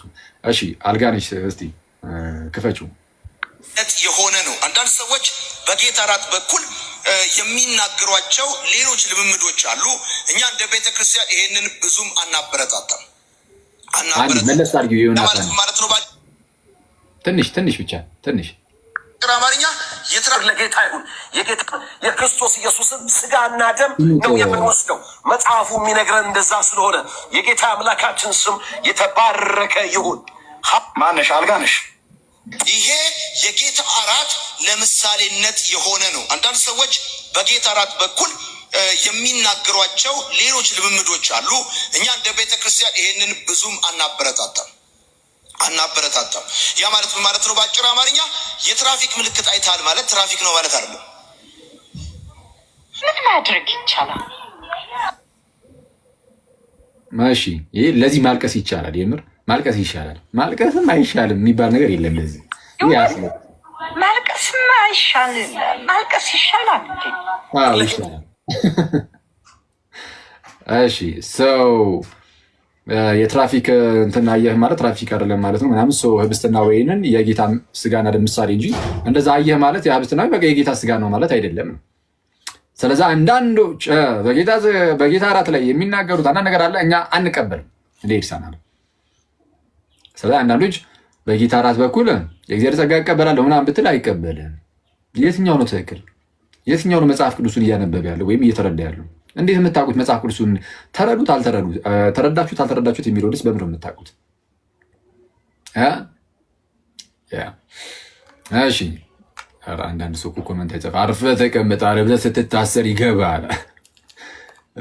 አንዳንድ ሰው እሺ አንተ ልብ ይጠይቃል ላልኩኝና ከዛ በኋላ የታሰርኩ ጊዜ ይሄው ልብ ይጠይቃል ቢሉኝስ ይብራብኝ። እሺ ሰው ፕሮቴስታንቶች ካላችሁ ኑ ፕሊዝ ኑና በጴንጤ ውስጥ እንደዚህ አይነት ትምህርት አለ ወይ? አይኑር እያልን አይደለም ባይዘው ቢኖርም ደስ ነው የሚለን። ለምሳሌ ጴንጤዎች አይ ቅዱስ ቁርባን የእግዚአብሔርን ጸጋ የምንቀበልበት የራሱ የጌታችን ኢየሱስ ስጋና ደሙ ነው ብላችሁ ብታምኑና የእግዚአብሔርን ጸጋ የምንቀበልበት ነው ያውም ለመቀደሻነት እንድንቀደስበት የምትሉ ከሆነ ደስ ይለናል። ማለት የምንከፋው ይመስላችኋል እንደዚህ ብላችሁ ብታምኑ? ቢያንስ ግን ያው ትምህርታችሁን ያሻሽላችኋል እንላለን። ስለዛ ወደ እንደዚህ አይነት አስተምሮ ብትመጡ በጣም ነው ደስ የሚለን። ስለዛ ምንድነው የሚቀረን? እናንተን ለማስረዳት ሌላ ለማሳመን የሚቀረን ብዙም ነገር አይኖርም። ጥምቀትን የምታምኑልን ከሆነ ቅዱስ ቁርባን የምታምኑልን ከሆነ ምን ቀረን? ብዙም የሚቀረን ነገር አይኖረንም እና ያ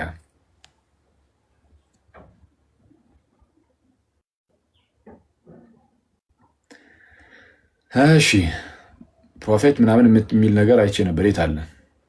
ያው ነው።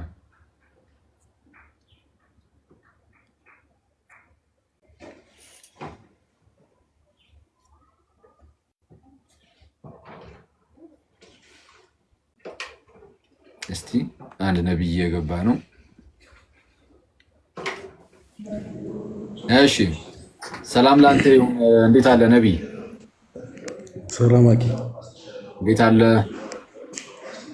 አለን። አሪፍ። እሺ ከየት ኖት?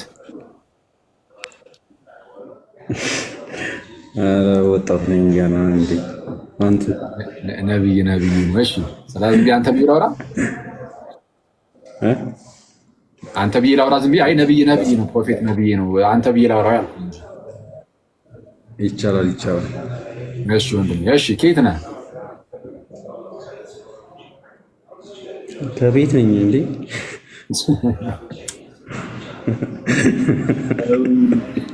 እንግራኒ ነቢያቱ መቀለድ ከጀመሩ ማን ያለን ይሻላልና፣ ኧረ ተውን እንዳታስቀስፉን። ሳይ እንትን ይመስል ነው ቤት ነው ደስ ይላል። እሺ ሚዩት ነው ነበር፣ ለዛ ነው ሚዩት ነው ነበር፣ ድምጻቸው አይሰማም ነበር፣ ለዛ ነው። ኦኬ እሺ ከየት ነህ? ከየት ቤተ እምነት ማለት ከፕሮቴስታንት ሆነ ከየትኛው? ለጥያቄ እንዲያምጥ መናገር ካልፈለግ ችግር የለባት ነው። ችግር የለም። አይ እዚህ ላይ በማሳይ ማስረጃ ታየዋለሽ። እሺ ከየት ነው? ኦኬ ማስረጃ ላሳይና። አረ ችግር የለውም። ከየት እንደሆንክ ዝም ብለህ ብትነግረኝ አምን ይል እንዴ? መናገር ስለፈለኩ ነው። ኦኬ ችግር እሺ እስኪ አንዴ ካሜራው ራሱ የት እንደሚበራ እኮ ጠፋኝ። ከታች የካሜራ ምልክት አለ፣ ወይም ደግሞ የራስህን ተጫነውና ያፌት የሚለው ላይ ተጫነውና ከዛን ከላይ አካባቢ የካሜራ ምልክት ይመጣላል። ሴቭ በለው እሱን አብረውና አብረተው ካሜራውን ወደምትፈልገው በኩል አድርጎና ወደ የጀርባውን ካሜራ መጠቀም ከፈለክ የጀርባው ካረክ በኋላ ሴቭ በለው። አይከፍትም እንትን ነው። ኦኬ 1000 ስላልሞላ ካሜራ መክፈት አትችልም ተብሏል። ዝም ብለህ ንገረን በቃ እንደዚህ። ሶሪ እንግዲህ በአካል ነበር ላሳያችሁ ነበር። ሰው ልታሳየን ነው እንደ አንተ በእናትህ እኛ እንደዚሁ እናምናለን። ሰው ጥሩ ሊያሳየን ነው። ነብዩ ምንድነው? በእጄ ነበር የጻፍኩትኝ ምንም ማድረግ አልችልም። ኦኬ ነው እንዴ? ሰው ጥለህ ልታሳየኝ መስሎኝ እኮ መንገድ ላይ አንዱ ሰው ጥለህ ልታሳየኝ መስሎኝ እኮ ነው። ኧረ እኔ ኦርቶዶክስ ነበርኩ። በእጄ ነበር ጽፌ ላሳየህ የነበረው አልቻልኩም። ኧረ ስለፈጠረህ እባክህ ምን ይፈረድበት እዚህ ሰው ላይ ጋይስ? ኦኬ አስወረዳችሁት። እሺ አንተ የተመታ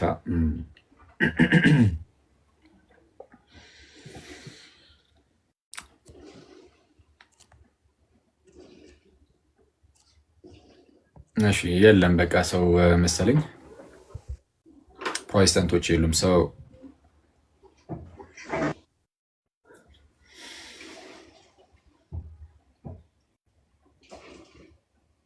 እሺ አንድሽ መኩዚ አኩላ ሊንሽ ፒስ ነው አለን ይመስገን አምላክ ፒስ አለን። ሎጂኩ እንዴት ነው? ተመችተዋል? የዶክተር ሎጂክ ተመችተዋል? ምን የትኛው ሎጂክ ነበር? እኛ ሎጂክ ውስጥ ምናምን ነገር ነው የተቀበልነው፣ በሎጂክ ነው የተቀበልነው። እንትን ውስጥ አማናዊ ነው አይደለም የሚል አንገባም። ይሄ ለኛ ሎጂክ ነው እያለ ስለፈለ አንገባም አሉ እንጂ ጭራሽ የአማናዊ ነው ምናምን የሚል ፍልስፍና ውስጥ አንገባም። እኔ መሰለኝ ታውቃለህ፣ ኢየሱስ ጌታ ነው አይደለም የሚል ነገር ውስጥ አንገባም። ግን በቃ ኢየሱስ ክርስቶስ ብለን እንቀበላለን ብቻ የሚል ሰው ነው መሰለኝ።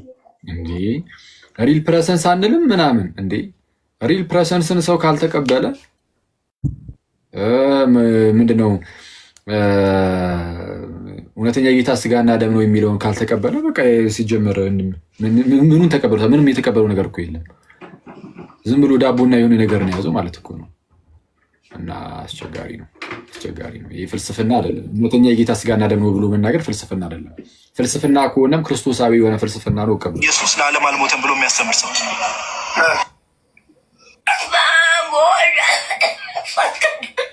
መንፈስ ቅዱስ አሐዱ አምላክ ይምጣ። መንፈስ ቅዱስ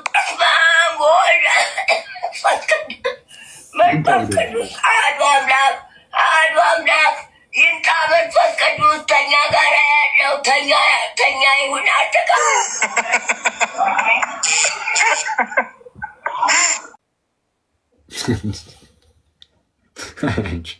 መሀል ላይ እኔ እኮ ምንድን ነው ምን ልታቀብለን ነው ብያለሁ። እና አስቸጋሪ ነው ማለት መኩ አኬውስ ደህና ናችሁ? አለን ይመስገን አምላክ። እንዴት ነህ? እግዚአብሔር ይመስገን። አንተ ለብቼ ያመመኝ እኮ ጉንፋን ትላለህ። ዘጋኝ። ድምፄን አታየው? የማታው ነው። እኔ እንጃ ምንም አላወኩም። በቃ የማታው እሱማ ከኋላ እኮ አሽታ እኮ ነው መጨረሻ ላይ ይሁንሽ። አሁን አንተ ፊት ከተሰጠ የምትሄድበት ነገር ስላለ አሁን ሚዩት አድርግልኝ እዚሁ እንዳትልኝ። እሺ ሰሎሜ ሰላም ለእርሶ ይሁን ወይም ላንቺ ይሁን። ወጣሽ ቆንጂት? እሺ እና ከኛ ላይ ብዙ ጊዜ ውላጤ ዘንበለ ውላጤ የምለውን እናምናለንና ዘንበለ ውላጤ ከኦሪት ዘጸአት ላይ ያለውን ያ የተሰዋ በግ ከዛ አንጻር ያብራራሉ አባቶችም እና እውነተኛ ጌታ ስጋና ደም ነው። እንዴት ይሆናል የሚለው ብዙ ጊዜ እኛ ጋር ማብራሪያ ሰው ዳግም ይወለዳል ሲባል እንዴት የሚለውን እሱ የእግዚአብሔር አሰራር ነው። የጌታ ስጋና ደም እውነተኛ የጌታ ስጋና ደም አዎ አሜን ብለን ነው የምንቀበለው። እንዴት የሚለው በዚህ ፕሮሰስ ምናምን ያው እንግዲህ ኦርቶዶክሳውያን መጠን ነው ይላሉ አይደል መምህራችን። ኦርቶዶክሳዊነት መጠን ነው፣ ከመጠን ያለፈ ከዲያብሎስ ነው ከኛ አይደለም ማለት ነውና ቃሉት ያሰማልን። ግን ጥሩ አብራርታል። ያው የነሱ የለም በነገራችን ላይ ከየትኛው ማለት የትኛውን ያሳየው ጭራሽ የጌታ ስጋና ደም የሚለውም ጭራሽ እኮ ጠፋ። እሱ ደግሞ ችግር ነው። ቢያንስ እሱ ቢኖር የተሻለ ይመስለኛል አይደል? እንዲያቂ ብዙ ጊዜ እኮ ዲቤት ተደርጓል እዚህ ላይ። የት ነበሩ ከዚህም በፊት የዛሬ 2 ዓመት 1 ዓመት እኮ በጣም የጦፈ ክርክር ነበር አይደለም በሚለው ማለት ነው። ምንም አይሰጥም፣ ያው ምሳሌ ብቻ ነው። የሚያሳዝነው ግን 30 ዓመት ሙሉ ወንጌል እየኖረ የእምነት መግለጫዋን አለማወቅ በጣም የሚያሳዝን ነው። ዝም ብሎ ነው በቃ መቀመጫ ያዘው ማለት ነው። ትርፍ የሆነ ሰው አይሽ አንጾኪያ ሰላም ለእርሱ ይሁን። ሰላም ሁላችሁም ሰላም ብያችኋለሁ። ምን እሺ የት ነው ያው እንዳትለኝ ቃለ ሕይወት ቤተክርስቲያን። እሺ ቃለ ሕይወት በፔንቴኮስታል ዲኖሚኔሽን ውስጥ ነው ያለችው? አዎ ቁርበት የኢየሱስ ክርስቶስ ሞትና ትንሣኤ ማታሰቢያ እንደሆነ ያው ቀደም ታስተምራለች። አይ እሱ ላይ አይደለም፣ እሱ ላይማ ሁሉም ይላል። ቃሉን እኮ ይዞታል። መታሰቢያ የሚለውን እኛም እንቀበላለን። በነገራችን ላይ ግን መታሰቢያ ሲባል ምንድን ነው የሚለው ላይ እሱ ላይ ላንግባባ እንችላለን እንጂ ማለት ነው። አሁን እየተጠየቀ ያለው ጥያቄ ምንድን ነው? በመጀመሪያ ደረጃ እንግዲህ ቃለ ሕይወት በፔንቴኮስታል ስር ከሆነች ማለት ነው፣ በፔንቴ ስር ከሆነች የእግዚአብሔር ጸጋ መቀበያና መቀደሻ ነው ብላችሁ ታምናላችሁ? እና ደግሞ የጌታ ስጋና ደም ነው ምንድን ነው የሚቀርበው የጌታ እራት የጌታ ስጋና ደም ነው ብላችሁ የምታምኑት? መቀደሻ ሳይሆን መቀደሻማ እምነት ነው። እምነት ሆኖ እያለ ግን ኢየሱስ ክርስቶስ ስጋና ደሜን የሚበላ ለምሳሌ ዮሐንስ ወንጌል 6:54 ስናይ ስጋዬን የሚበላ ደሜን የሚጠጣ የዘላለም ሕይወት አለው፣ እኔም በመጨረሻ ቀን አስነሳዋለሁ። ስጋዬ እውነተኛ መብል ደሜም እውነተኛ መጠጥ ነው። ስጋዬን የሚበላ ደሜንም የሚጠጣ በእኔ ይኖራል፣ እኔም በእርሱ እኖራለሁ። የዋህ አብ እንደላከኝ እኔም ከአብ የተነሳው የዋህ እንዲሁ የሚበላኝ ደሜንም የሚጠጣ በእኔ ያው የዘላለም ሕይወትን ያገኛል እያለ ይናገራል። ለምሳሌ እንዲሁ እኛም ማታሰቢያ እንዲሆን ያው እንጠቀማለን። ሕይወት ያገኛል የሚል አንብበ መታሰቢያ እንዲሁም ብለህ ተቋጨዋል። አሁን ይህንን ታምነዋለህ? የዮሐንስ ወንጌል ምዕራፍ 6 ላይ ስጋዬን የሚበላ ደሜን የሚጠጣ የዘላለም ሕይወት አለው የሚለው የጌታ እራትን የሚያመለክተው አይደለም? አሁን ስጋ ማለት እንትን የኢየሱስ ክርስቶስ ስጋ ማለት ያው ራት ማለት ስጋ እኮ ነው። ምንድነው ልዩነቱ? የጌታ ራት ከሆነ የዚህ ጋር ዳሜንና ስጋሄን ማለት አሁን ቁርባንና እኔ እንደዛ ብዬ ነው ማለት የምንጠቀመው። ምንድነው ልዩነቱ? ጌታችን ኢየሱስ ስጋዬና ደሜን ሲል የጌታ ራትን የሚያመለክት ነው ብዬ አምናለሁ። የጌታ ራት እንደዚህ አታምንም? አምናለሁ። እኔ እንደዛ ነው ማምነው። የጌታ ራት ነው ብዬ ነው ማምነው። ለዚህ እኮ ነው መልስ ሰጠው። ታዲያ ምንድነው አሁን ችግሩ? እዚህ ጋር ዳሜን የሚጠጣ ስጋዬን የሚበላ በኔ ይኖራል። ምንድነው ልዩነቱ ታዲያ? ጥሩ ነው። አሁን ኩስ እሺ፣ አሁን ይሄንን አንተ ማለት ጥሩ ነው። አሁን አንተ በቃ መጽሐፍ ቅዱስን የምታነብ ጥሩ ሰው ሆነ ይሄንን ነገር አገኘ እና ጥሩ ነው። እግዚአብሔር ደግሞ አሁንም አብዝቶ ይርዳ። አሁን አንተ ያለህባት ቤተክርስቲያን ደግሞ ይሄንን ዮሐንስ ወንጌል ምዕራፍ 6ን ጠቅሳ የጌታ ራት አሁን ይሄ ስጋውን ይበላ ደሙን ይጠጣ የዘላለም ሕይወት አለው ስለሚል ይሄንን ጠቅሳ ለጌታ ራት የተናገረችበትን እስቲ ያሳየኝ። አንተ ጥሩ ነው። እንዲሁ ደግሞ አንደኛ ቆሮንቶስ 11:4 ላይ እንደዚህ ይላል ጌታ ኢየሱስ አሳልፎ አንድ አንተ ያለበት ቤተ እምነት ደግሞ እያልኩ ነው። አንጾኪያ ዮሐንስ ወንጌል ምዕራፍ 6ን ስጋዬን የሚበላ ደሜን የሚጠጣ የዘላለም ሕይወት አለው የሚለውን ጠቅሳ ለጌታ ራት የተናገረችበትን እስቲ አንተ ያለህባት ቤተ እምነት የተናገረችበትን አሳየኝ። አንተ መናገርህ ጥሩ ነው፣ ትክክል ነህ። ይኸው አንተ አሁን ከመጽሐፍ ቅዱስ ጋር እየሄድክ ነው። ግን ድንገት ግን እኔ ለምሳሌ መጽሐፍ ቅዱስን ነው የማያምነው። እኔ ጥሩ ነው፣ እንደዛ ማመን ጥሩ ነው። ዮሐንስ ወንጌል ምዕራፍ 6 የጌታ ራት ነው፣ ስጋዬን የሚበላ ደሜን የሚጠጣ የዘላለም ሕይወት አለው ያለው ስለ ጌታ ራት የተነገረ ነው ማለት ይኸው በጣም ምርጥ ነው። ደግሞ ይህንን ቪዲዮ ወስዳችሁ አክሊል ለፕሮቴስታንቱ ልጅ አጨበጨበለት በሚል ርዕስ ዩቲዩብ ላይ ደግሞ ልቀቁ አሏችሁ። ዩቲዩበሮች በቅዱስ ሚዲያ ይፈቱ።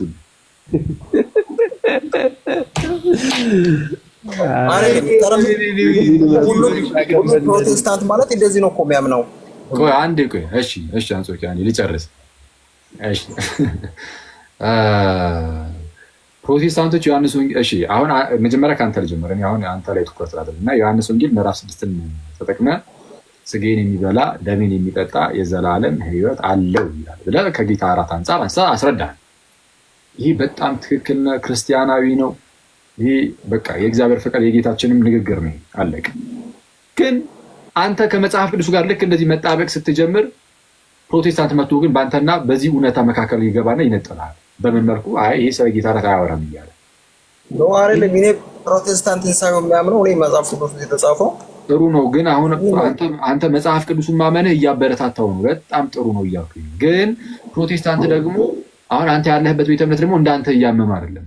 አንተ ምንድነው ልባም ከሆንክ እና የምር መጽሐፍ ቅዱስን ከሆነ የምታነበው እና የምትቀበለው የምታምነው መጽሐፍ ቅዱስን ከሆነ እንግዲያውስ መኖርም ያለብህ መጽሐፍ ቅዱስ በትክክል የምንማርበት ትክክለኛ የመጽሐፍ ቅዱስ መረዳት ያለበት ቦታ ነው ሄደህ ማምለክ ያለብህ እንጂ አንተ ምንድነው ስጋዬን የበላ ደሜን የሚጠጣ የዘላለም ሕይወት አለው ይላል። ስለዚህ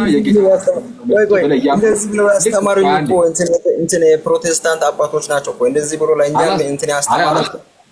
እንደዚህ ብሎ አስተምሩ እነሱ ናቸው። እኔ ተረጋግታ መጣሁ እነሱ ባስተምሩ።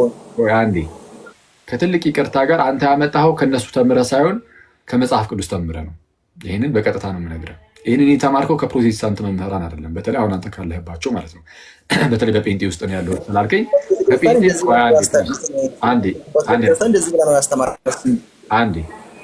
ከጴንጤ መምህራን እንደዚህ አይነት ትምህርት አታገኝም። እንደዚህ አይነት ትምህርት የምታገኘው ከመጽሐፍ ቅዱስ ነው። ከጴንጤ መምህራን እንዲህ አይነት ትምህርት አግኝቻለሁ ካልክ አንድ ማስረጃ ስጠን እስኪ። በመጽሐፍትም በቪዲዮም ሊሆን ይችላል።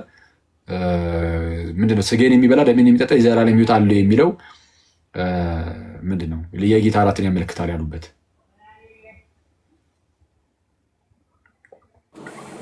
ምን አልከኝ? ዮሐንስ ወንጌል ምዕራፍ 6 ላይ ስጋዬን የሚበላ ደሜን የሚጠጣ የዘላለም ሕይወት አለው። ስጋዬን የሚበላ ደሜን የሚጠጣ እኔ በእርሱ እኖራለሁ፣ እርሱም በእኔ ይኖራል። እኔ ከአብ የተነሳ ሕያው እንደምሆን የሚበላኝም ከእኔ የተነሳ ሕያው ይሆናል የተባሉ ክፍሎች ስጋዬን ካልበላችሁ ደሜን ካልጠጣችሁ በራሳችሁ ሕይወት የላችሁም እየተባለ ተነግሯል።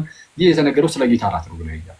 እንዲህ ብሎ ያስተማረ ስለ ጌታ ራት ነው ብሎ ያስተማረ ዮሐንስ ወንጌል ምዕራፍ 6 አሁን ለምሳሌ በአካል ነው የተማርኩት። አሁን ቪዲዮ ምናምን የለኝም። እንደዚህ ብሎ ነው ያስተማረው። አሁን እዚህ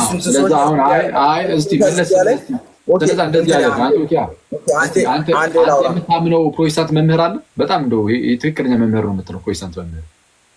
ኦኬ ለምሳሌ እዚህ ሶሻል ሚዲያ ላይ የሚያወራው ነገር አንዳንዱ በጣም ስህተት ነው። ለምሳሌ ያዕቆብ መልእክት ምዕራፍ 2 ቁጥር 20 ምናምን ላይ ያለውን እምነት ብቻ ያድናል አይልም። እምነት ከስራ ተለይቶ ይሞታ ነው። እሱ እኔ አላምንም። ምንም ጴንጤ ቢሆን አንተ ጴንጤ አይደለህም። አሁን እኮ አንተ ይኸውልህ፣ አሁን አንተ እዛ ሄድክ እንጂ ወደ ጴንጤ ትሄዳለህ እንጂ አንተ እኮ ክርስቲያን ነህ። አሁን እኮ አንተ በጣም ይቅርታ አድርግልኝና አሁን እዛው ቤት ውስጥ ዝም ብለህ ቁጭ አልክ እንጂ አስተሳሰብህ ይሄ የምትረዳበትን ነገር ጴንጤያዊ አይደለም፣ ፕሮቴስታንታዊ አይደለም። አሁን በጣም ይቅርታ ክርስቲያናዊ ነው። ይኸውልህ ይህንን ለመረዳት ያስተማረችኝ ቤተክርስቲያን እንደዚህ ብላ ነው ያስተማረችኝ። ስለዛ እንደዚህ አድርግሽ። አሁን እዚህ ሶሻል ሚዲያ ላይ እንትን የሚያወራው ነገር ሚዲያው ብቻ አይደለም። ሶሻል ሚዲያ ስህተት ነው። ሶሻል ሚዲያ ላይ ያለው ፕሮቴስታንቲዝም ስህተት ነው። ብዙዎቹ ጋር ስህተት ነው። ትክክል ነው። ግን እሱም ብቻ ሳይሆን አሁን አንተ እንደዚህ እናድርግ። ይኸውልህ ሁለተኛ ስልክ አለ እጅ ላይ አንጾኪያ ከይቅርታ ጋር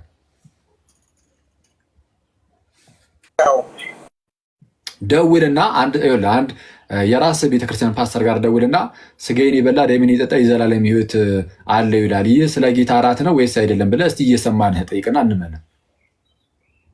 ላውድ ላይ አድርገው። ላውድ ላይ ክፈተው። ሚዩቱን አንጾኪያ ወድሜ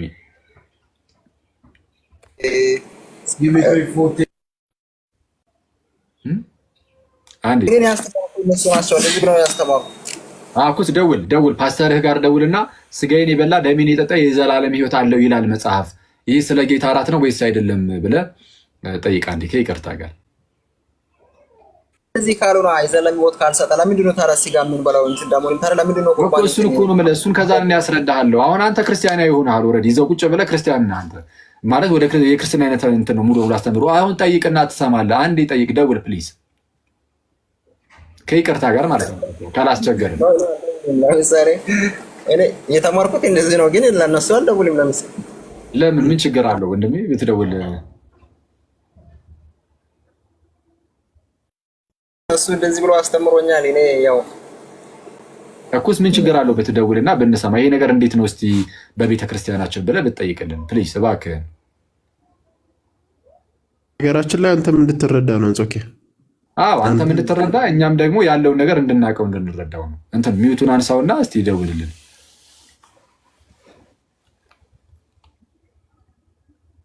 አንጾኪያ ሚዩቱን አንሳውና ፕሊስ ደውልልን። ችግር የለም ደውል እስቲ። ላውድ ላይ አድርገው ደውል እስቲ። ጥሩ የምትለው መምህር ጋር ፓስተር ጋር ለማኑ የሚደውለው አንተ ደስ ላለ ለምታውቀው ፓስተር ማለት ነው እንግዲህ ለአንተው ቤተክርስቲያን ፓስተር ደውልና ይህንን ጠይቅ። ስጋዬን የበላ ደሜን የጠጣ የዘላለም ሕይወት አለው ይላል። ይህ ስለ ጌታ እራት ነው ወይስ አይደለም በል። አሁን እነሱ እንደዚህ ባይሉ የራሱ መጽሐፍ ቅዱስ የተጻፈውን እኔ አምናለሁ። መጽሐፍ ቅዱስ ውስጥ ምን ብሎ የተጻፈውን ከመጽሐፍ ቅዱስ ለምሳሌ እንትን ገላትያ ላይ ከዚህ መጽሐፍ ውጭ የሚሰብክ እሱ የተረገመ ይሁን እያለ ይናገራል። ስለዚህ እኔ ከመጽሐፍ ቅዱስ ውጭ የሚሰብክ ማንም አልቀበልም። እኔ ጎበዝ የምር ጎበዝ።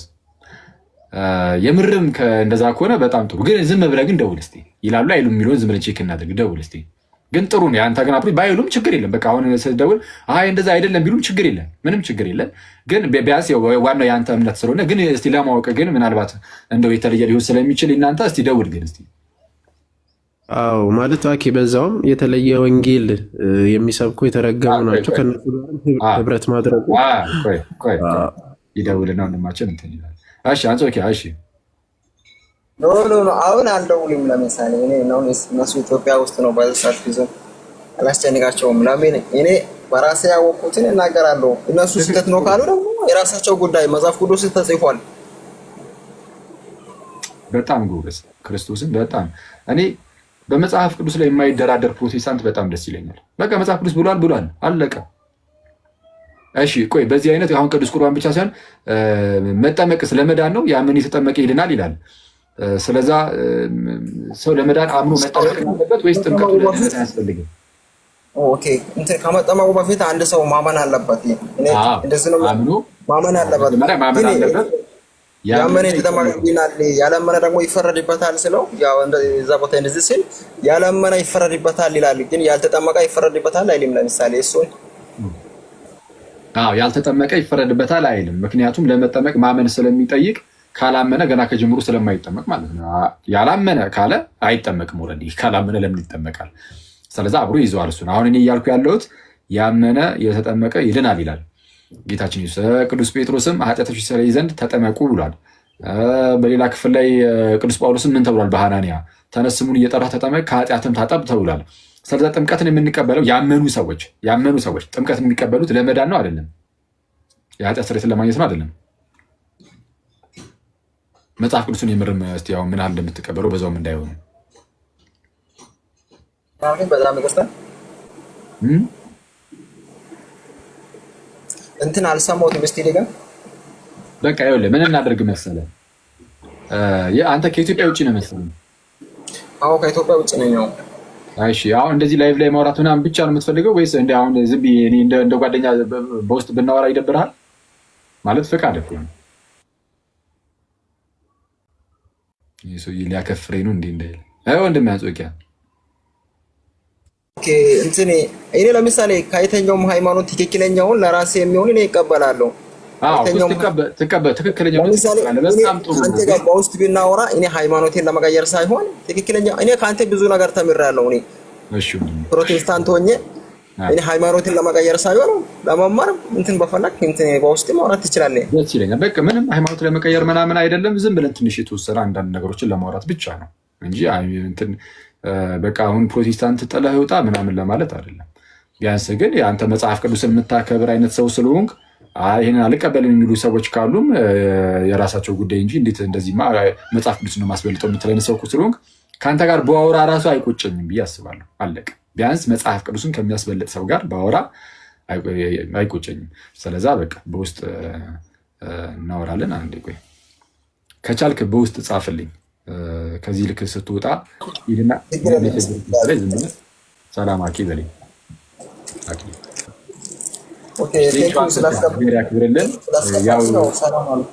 እሺ መልካም ጊዜ። እግዚአብሔር ከቻልክ ፎሎ ብትመልሰኝ በጣም አሪፍ ነው።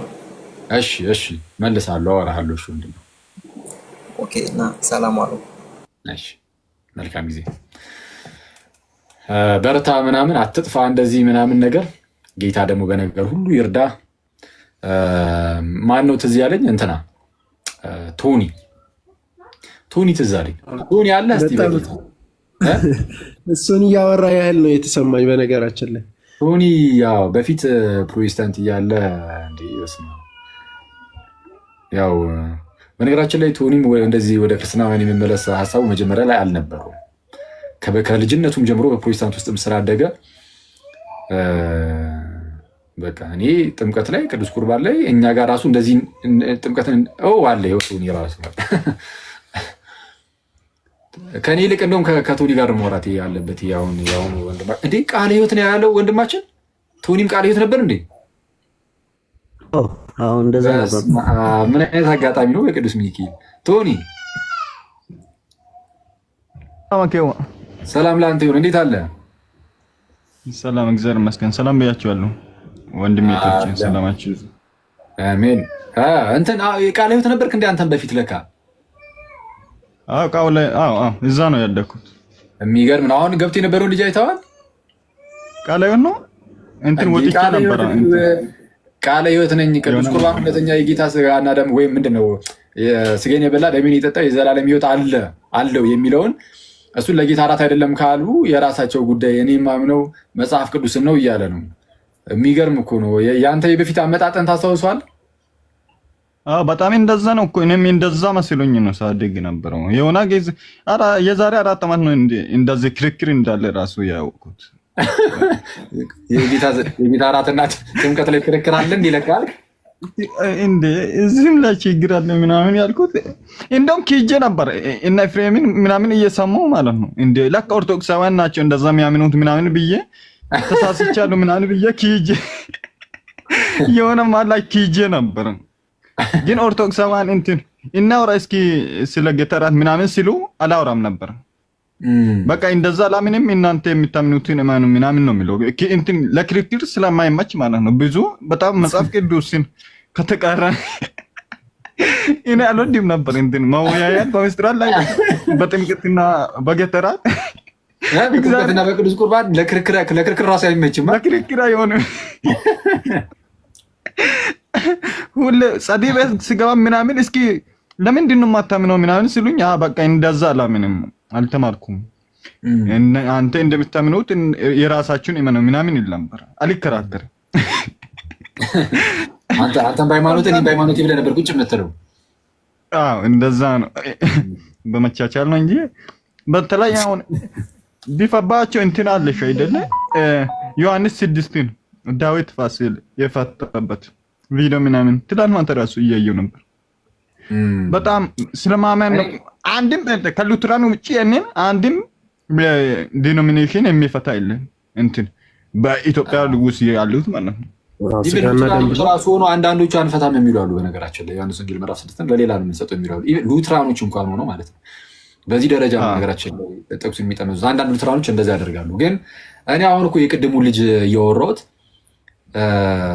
አይ እኔ እንደዚህ በፊት አንተም በነገራችን ላይ ወደ ኦርቶዶክስ የመጣት እኮ ሀሳቡ ብዙም የለም። ያው ከበፊትም ጀምሮ ፕሮቴስታንትም ስለነበር ከልጅነት አይደለ? አዎ በተለይ በጣም እንትን የኢትዮጵያ ኦርቶዶክስ ምናምን እንደውም የግዕዝ ምናምን እንትን ለመረዳት ምናምን እንደዛ አይነት ሀሳብ ነበረኝ። ግን እንትን መረዳቱ ሲጀምር በጣም እንደውም ተመችቶኝ ያገኘው የኦርቶዶክስ የኢትዮጵያ ነው ማለት ነው። በጣም እንትን ይከብደኝ ነበር። በተለይ ሲዳን ላይ ምናምን ያለው ጥያቄዎች መጽሐፍ ቅዱሳዊ መረዳት ስላልነበረኝ ምን ላይ እያጠን ሲዳን ላይ ያለው እሱን ነው ይፍራይ ነበር ወይ በጣም ሲዳን ላይ ነው እኔ በጣም ጥያቄ ምናምን ነበረኝ ማለት ነው የሚከብደኝ። ፕሮቴስታንት እንትን ምንድነው ኦርቶዶክስ ከሚተው ነገር አንዱ ቢባል በቃ ሲላትን ነው የሚጠቅሱ ምንድነው ትራዲሽንንም አልተረዳም ነበር። ከዛ ማንበብ ሲጀምር የመጀመሪያ ቤተክርስቲያን እንዴት ትረዳ ነበር፣ ለምንድን ነው ሲጠቀመው የነበረው ምናምን ብዙ ታሪኮች አሉ። ዋሻዎች ላይ እንትን ሲሳሉ በዛ ሲሰብኮ እንደነበረ ምናምን ከፈርስት ሴንቸሪ ጀምሮ ማለት ነው። እና ብዙ ታሪክ አለው ሲላትም እና መጽሐፍ ቅዱስ ላይም አለው። ለሙሴ ብቻ ነው የታዘዘው ምናምን የሚባለው መጽሐፍ ቅዱስን ሳናም ደግሞ ከሙሴ ተቀብሎ ሙሴ ከሞተ በኋላ ሰለሞን ሳይታዘዝ ነው ያደረገው። ሳይታዘዝ ነው የሳለው በቃ ያሳመረው ቤተ መቅደሱን። ደግሞ ሮሜ ላይ እንትን ቦታውን ራስቻለሁ ከዚህ ቀድሞ የተጻፉ መጽሐፍቶች ለትምህርትና ለተግሳጽ እንደተጻፉ ይናገራል። ከነሱ የምንማር መልካም ስለሆነ ነው አይደለ? ሰለሞን ከሙሴ ተማረው፣ እኛ ለምንድን ነው ማንማረው? ስለዚህ መጽሐፍ ቅዱስን መረዳት እንዳለብን እና ደግሞ ዘጸአት 24 ላይ ያለው ለአንተ አታድርግ ሲላትን ምናምን የሚለው ለጣዖት እንደሆነ በጣም በግልጽ የተቀመጠ ነውና ስዕልን አይከለክልም።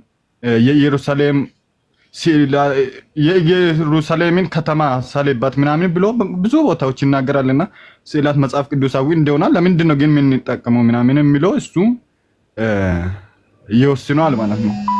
ምንድን ነው ሌሎቹ ስዕላትን ሲሎ ጣዖቴ ነው አምላኪን እግዚአብሔርን አያውቁም፣ ግን ይሄንን ነው እግዚአብሔር ፈጣሪ ይሄ ነው ብሎ ሊያመልኩ ይችላሉ። እኛ ግን እግዚአብሔርን እናውቃለን፣ ስላሴን እናውቃለን፣ ፈጣሪያችንን እናውቃለን፣ ስዕላትን ለይተን እናውቃለን፣ መላእክትን ለይተን እናውቃለን።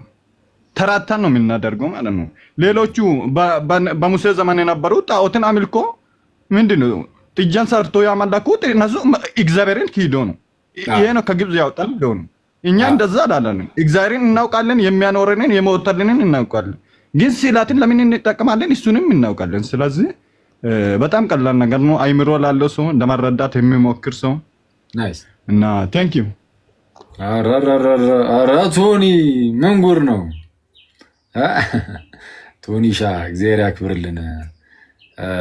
ትክክል ነው። አሁን እንግዲህ እንደሰማችሁት እኔ የሚከብደኝ ስዕላት ብቻ ነበር ወደ ኦርቶዶክስ ቤተክርስቲያን እንዳልመጣ። የስዕላትንም ነገር ደግሞ ስረዳ ምንም የሚያስቸግር ነገር የለውም። ምንድነው አሁን የሚያስደናግጠኝ ምንም ሁሉንም አውቄ ነው መጣሁት። ገድላት ላይ እንትን ኢባቤን እንትን ምንድን ይቆልባሉ ምናምን የነቀለሜን እሱ ምንም የሚያስፈራኝ የሚያስደነግጥ ሁሉንም ወሬ ሰምተን ውሸታቸውን ሰምተን ነው የመጣነውና እኛ የምንደነግጠው ነገር የለም። በቃ ከዚህ በኋላ የሚመጣ አዲስ እንትን ውሸት የለም እና በጣም ሁሉንም አውቀን ነው የመጣነውና ምንም ቢሰማ የሚያስደነግጠኝ ነገር የለም ምንም እና በጣም ነው ደስ የሚለው። እግዚአብሔር እዚህ ቤት የሆናችሁ ምን አይነት እረፍት እንዳለው ማለት ነው። እግዚአብሔርን ህይወቴ ራሱ እንዴት እንደተቀየረ እኔ ሳስበው ከዚህ በፊት የነበረውና ከተጠመቅኩ በኋላ ያለኝን ህይወት ምናምን መንፈሳዊ ህይወት ራሱ እግዚአብሔር በጣም ከብዙ ነገር ይወጥቻልና ብዙ ነገር ተስተካክሏልና በጣም እግዚአብሔርን በቃ መንፈስ ቅዱስ እንትን እንዳልነበረኝ ነው የተረዳሁት። በቃ ጸጋው እንዳልነበረኝ ነው የተረዳሁትና በጣም ብዙ ነገር በጣም ሲደክመኝ ነበረው ብዙ ነገር እንትን በራሴ ማራግ ያልቻልኩትን ነገር በጣም ቀሎ ነው ያየሁትና እግዚአብሔር ይመስገን። እና እዚህ ቤት ሆናችሁ በቃ የሚትፈሩ እንትን ገድላት ላይ ምናምን የሚፈራው ሰው ሲጀመር መሰረታዊ ትምህርትን ስለማያውቅ ነው። አንድ ሰው ገድላትን እያየ ምናምን ሲነበብ የሚደነግጥ ከሆነ በቃ ዶግማን ትክክለኛው የቤተ ክርስቲያንን ትምህርት አልተረዳም ማለት ነው። አንድ ሰው ዶግማን የሚያምን ሰው አምስቱን አዕማደ ምስጢራትን ኪነትን ከሰባቱ ምስጢራት ምስጢረ ኪነትን ትክክለኛ ኪነት የት ነው የሚሰራው? እንዴት ነው የምንጠቀመው? ኪነት ከሌላ ሌላ አገልግሎት የለም ሲጀመር ማለት ነው። አንድ ካህን በሌለበት አገልግሎት አይሰጥም። ከመጽሐፍ ቅዱስም ጀምሮ እና ሴንት ኢግናቲዮስ ምናምን በላኩት ኤፒስቶሎች ላይ የጻፉት ነው። ዲያቆናት ኤጲስቆጶሳት በሌሉበት ምንም ምስጢራት ምንም ነገር እንዳይፈጽሙ ማለት ነው። ከነሱ በልጣችሁ ማንም በራሱ ተነሱ ራሱ ነው ምስጢራትን ይፈጽማል። በራሱ ጫማን የግራና የቀኙን እንኳን ለይተህ የማታውቅ ሰውዬ መጥተህ ስለ መጽሐፍ ቅዱስ ካነበበና ካጠና ከእግዚአብሔር ሕዝብ ጋር ከጴንጤ ጋር ይሄን ያህል መሳፈጥ ተገቢ አለ። እየሰማሽ ነው ወይ? አቦዘነች ለአንቺ ነው የምታገረው። እሺ እሺ፣ ቻው ሰላም ደህናውኝ የእግዚአብሔር አገልጋዮች በተለይ ቅዱሳን መላእክትን ልተላለፍ አልፈልግም። መጸለይ በአቃተኝ ጊዜ ደክሜ ተኝቼ በህልም እየተገለጠ የሚያወራኝ ፊቱ ብርሃን የሆነ ነጭ ልብስ የለበሰ በሰው አምሳል የቆመ ሁሌ ያየዋለሁ። እንዲህ ይለኛል፣ ተነሳና አባትህን ጥራ። ለአክቴን ምልጃ ተቀበለ። ወላጅ አምጣ የሚል መልአክ መጣበት። ደግሞ አንተ ወላጅ ያስፈልጋል። አክቹአሊ የወላጅ ክትትል እና አኬዋ ተማሩ ነው በቃ መሰረታዊ የቤተ ክርስቲያን ትምህርት በጣም ደስ የሚል ነገር ነው እያወራህ የነበረው ክርስቶስን እና ኢቨን ኮሜንቱን ራሱ ዘጋውባቸው በደንብ እንዲሰሙ እና በጣም ጥሩ ነገር እየተናገርክ ነበር። ሂድበት አጠቃላይ። አዎ በጣም እንትን መሰረታዊ ትምህርት ካወቅን ምንም አያስደነግጠንም። እንትን የቤተ ክርስቲያን መሰረታዊ ትምህርት ካወቅን ማለት ነው በቃ ሌላ ጋር ያለውን ኦኬ ስላትን ምናምን ሲጠን ነው ብለን ብንወጣ ራሱ ማለት ነው የነገረ ዲናትን ትምህርት ሌላ ቦታ እናገኝ ከኦርቶዶክስ ውጪ ማለት ነው። አሁን መሰረታዊ ትምህርት አምስቱን የቤተ ክርስቲያንን አዕማደ ምስጢራትን የተማረ ሰው እስኪ የት ቤተ ክርስቲያን ነው የትኛው ዲኖሚኔሽን ውስጥ ነው ያለው አምስቱ አዕማደ ምስጢራትን በትክክል የሚረዳ ሰው በትክክል የሚያስተምር ቤተ ክርስቲያን ከኦርቶዶክስ ውጪ የት ነው ያለው? አሁን ለምሳሌ ብናይ ማለት ነው ትንሣኤ ሙታንን ብናይ ልዩነት አላቸው። ኢየሱስ ክርስቶስ ገና ስንት ነው የሚመጣው እነሱ ጋር? ሁለት ከሉትራን ውጪ ማለት ነው። ሉትራን ብዙ ማይቀበሉ አሉ፣ የተለያየ ቴዎሎጂ አላቸው። ስለዚህ ትንሣኤ ሙታን ላይ ሁለት ኢየሱስ ክርስቶስ ይመጣል ምናምን ብሎ አሁን ያለች እስራኤል ላይ በዚህ ምድር ላይ መጥቶ እንትን ኢራብ በሌለበት ምናምን ይናክሳል ለ1000 ዓመት ምናምን ብሎ በራሳቸው ማለት ነው። መጽሐፍ ቅዱስ ግን እንደዛ አይልም። ሐሰተኛው ክርስቶስ ሳይገለጥ በፊት እንነጠቃለን ይላሉ። እንደውም የኢየሱስ ክርስቶስ መምጫ ራሱ ለክርስቲያኖች ያ ሐሰተኛው መገለጡ ነው ምልክት የሚሆነን ራሱ መጽሐፍ ቅዱስ ተሰሎንቄ 2 ላይ የሚናገረው ማለት ነው። ሁለተኛ ተሰሎንቄ ላይ የሚናገረው ይሄንን ነው።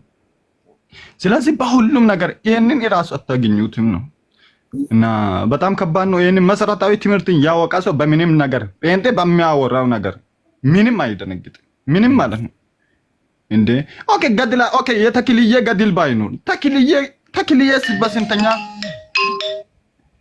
ክፍለ ዘመን ላይ ነው የነበሩት?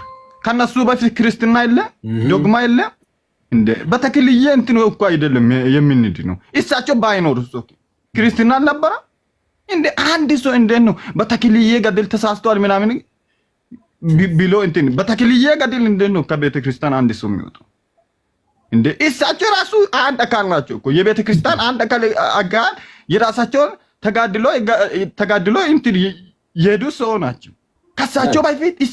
ከሳቸው በፊት ነበሩ እና ሴንት ኢግናቲዮስ ምንድነው እነ ፖሊካርፕስ ብዙዎቹ ነበሩ። የእነሱን ፈለግ ተከትሎ ነው እሳቸው የሚሄዱት። እሳቸው ራሱ ከሳቸው የቀደሙትን የሚያዩ ሰዎች አሉ። ብዙዎቹ ነበሩ አይደለ?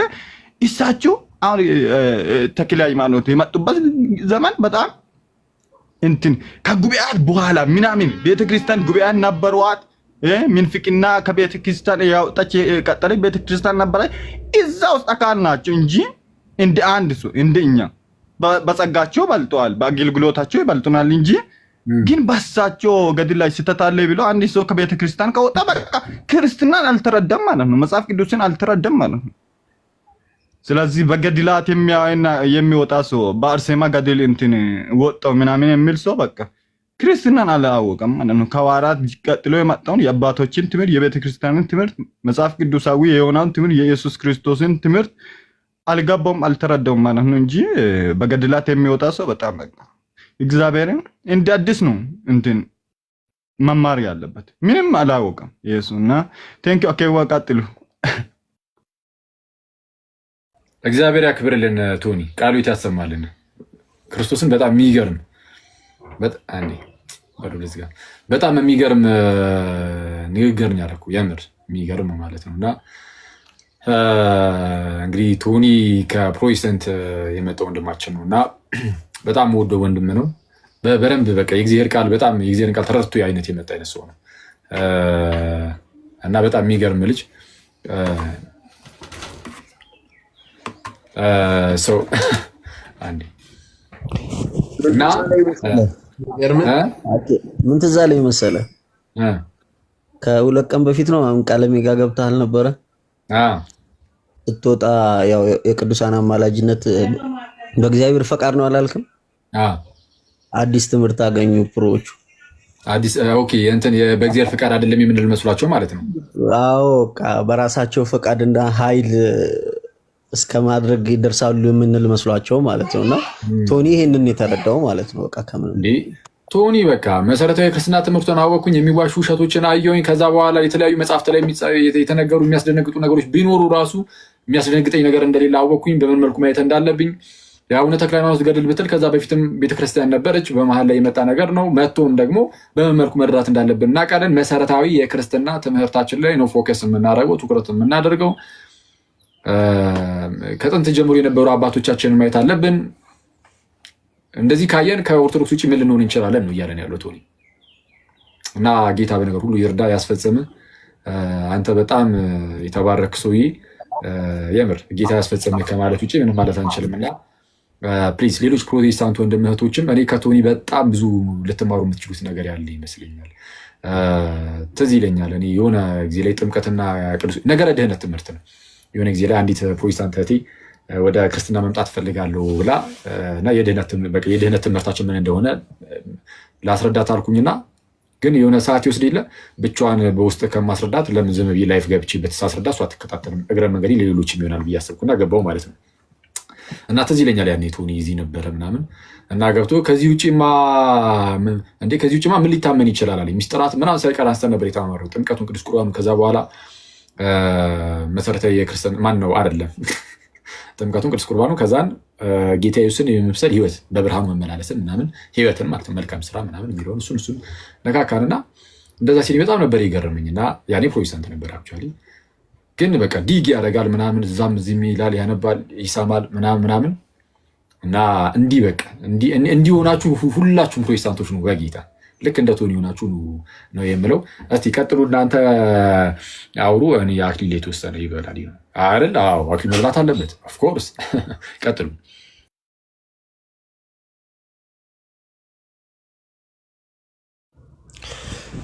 እኔ በነገራችን ላይ ቶኒ ታስታውሳለህ፣ መጀመሪያ ስትመጣ አካባቢ በጣም ረዘም ያለ ሰዓታት ስናወራ ነበረና በጣም ይገርመኝ ነበረ እውነት ለመናገር በጣም ረዥም ሰዓታት እና ሲጨምቃቸውም ነበረ። በነገራችን ላይ ገስት ላይ ገብቶ ምናምን በቃ በጣም ሲጨምቋቸው እንዲህ ኧረ ቶኒ ያቀያየሩ ምናምን እና በጣም ብዙ ምሳሌ የሚሆን ልጅ ነው እና እውነት ለመናገር ባለህበት አካባቢ የአሁኑ ልጅም በነገራችን ላይ ወደዛ ነው ይመስለኝ፣ አንተ ያለህበት ይመስለኛል።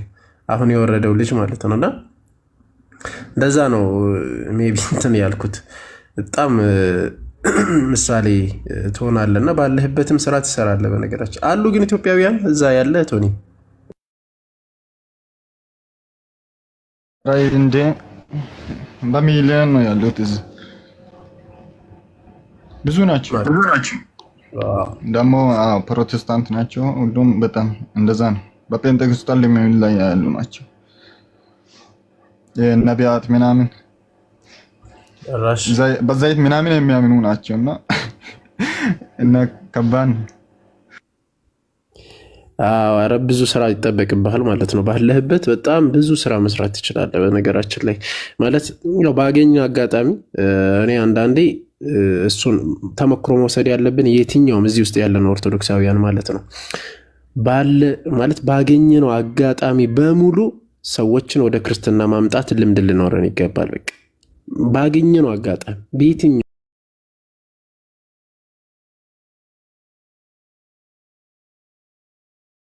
ሰውን ለማዳን ነው። በተቻለን አቅም አጠገባችን ያለውን ወንድማችን ለማዳን ነው። በቃ ሌላ እንትን አይደለምና ባገኘንበት አጋጣሚ ሁሉ ሰዎችን ወደ ክርስትና ለማምጣት ምናምን ማማከር፣ መጠየቅ፣ እንዲመጣ ምናምን ማድረግ እሱ ላይ በደንብ ብትሰሩ በጣም ደስ ይለኛል። ይሄ ነገር በደንብ መስፋፋት ስላለበት ማለት ነው። እና በርታለን አንቶኒ፣ ቀጥሎ። ባሮካ እንኳን ደህና መጣ። ትንሽ አኬዋ መስፍኔ ተደጋጋሚ ያስገባኛል። አንድ ቁጥር እየጻፈ ነው መስፍኔ እና አሁን ቀልዱ ቀልድ ነው። የልጅቷንም ፎሎ የቀድሙ የልጁንም ፎሎ መልስለት።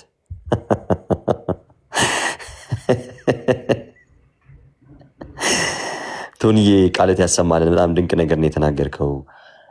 በክርስቶስ ትምህርት ለሚኖር ሰው አብና ወልድ አሉት ያልና መጽሐፍም ራሱ የክርስቶስ ትምህርት ስታይ መጽሐፍ ቅዱስ የሚለውን በደንብ ስትመረምርና ስታይ አባቶች ያስተማሩትንም የአባቶችን ትምህርት ስትመለከት የቀደመችዋንም ቤተክርስቲያን ስትፈልግ ራስን ኦርቶዶክስ ላይ ታገኘዋለህ። ትክክል ስዕላትን የሆነ ነገር ናይተህ ስትወጣ እዚህ ያለውን ዶግማ ደግሞ እዛ አታገኘውም። ስለዚህ በሆነች ማይነር ነገር ትወጣና ትልቁን ነገር ደግሞ ትስተዋለህ ወይም አታገኘውም፣ ታጠዋለህ ማለት ነው። ሚስጥራት ወደ መቃወም ትመጣለህ። በጣም ድንቅ ንግግር ነው ባይዞ የተናገርከው ቶኒዬና ቃልት ያሰማልን። ብሩስኪ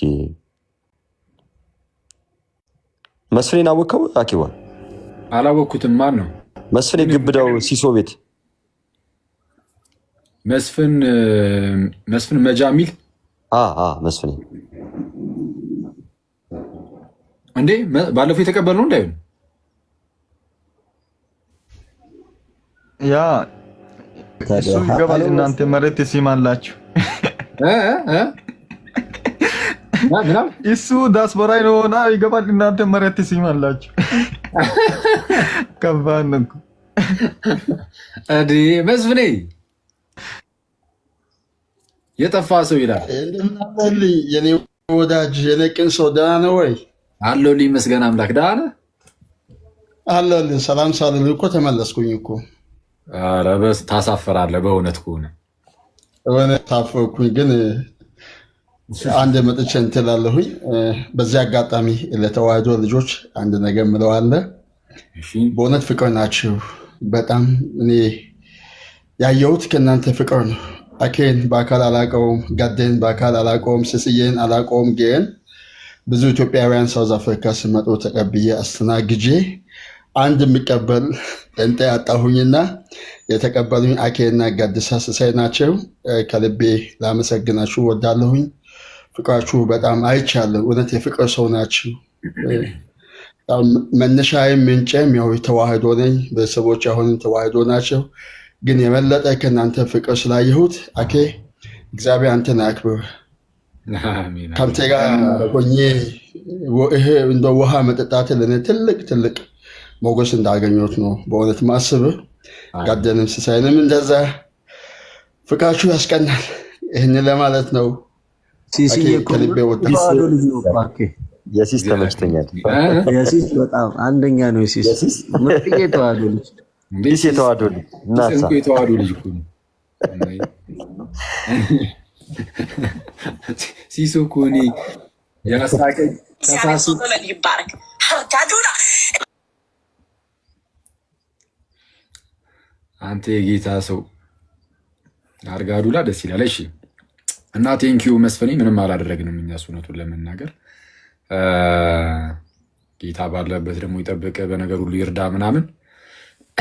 እሺ ሰው እናንተ ሰዎች አይበቃንም? በቃ እንበተን ማማይ ረፍት አድርግ ሰውዬ። አዎ ኦኬ፣ በጣም ነው የምናመሰግነው። እግዚአብሔር ያክብርልን፣ ጸጋ ይብዛልን። ቆይ ሰላማችሁ ይብዛ። እንዴት ናችሁ? ቆይ እንዳዘጋ ልጅ ወጣን አይደለም? አይዞሽ እንዳዘጋ አንድ ቪዲዮ ልፈልግ። ቀጥሽ ሲሆነ ጊዜ ላይ መኪና ውስጥ ሆነን ሳስበው እኔ መኖሬንም ረስቶታል መሰለኝ፣ ምን እንደሆነ አላቅም። ዝም ብሎ ቁጭ ብሎ ተዋህዶ ሃይማኖት ያላ እኔ አልቻልኩም ማለት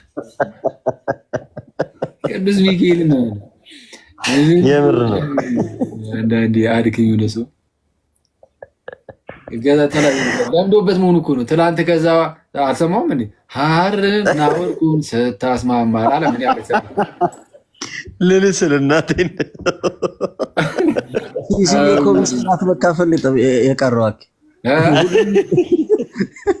በቃ እኮ ሁሉን ነገር ጥሎ መጥቷል። ሲሱ የለም። እስቲ ካለና እስቲ ምንድን ነው ትንሽ እናገርጣ ደግሞ እናስጨፍጨፈ በወንድሞች ትንሽ ትንሿ አለች እንዴ? ትንሿ ነች። ትንሿ ሰላም ብያለሁ። ሰላም ክርስቶስ ይብዛልህ አለሁ።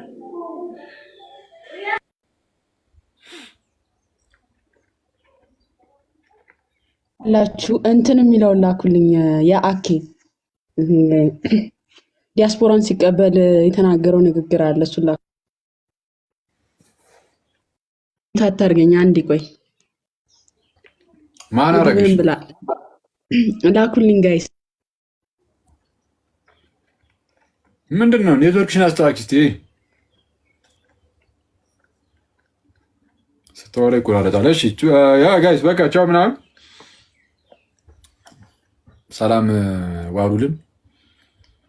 አንቺ ግን በፊት እዛው እናወራለን።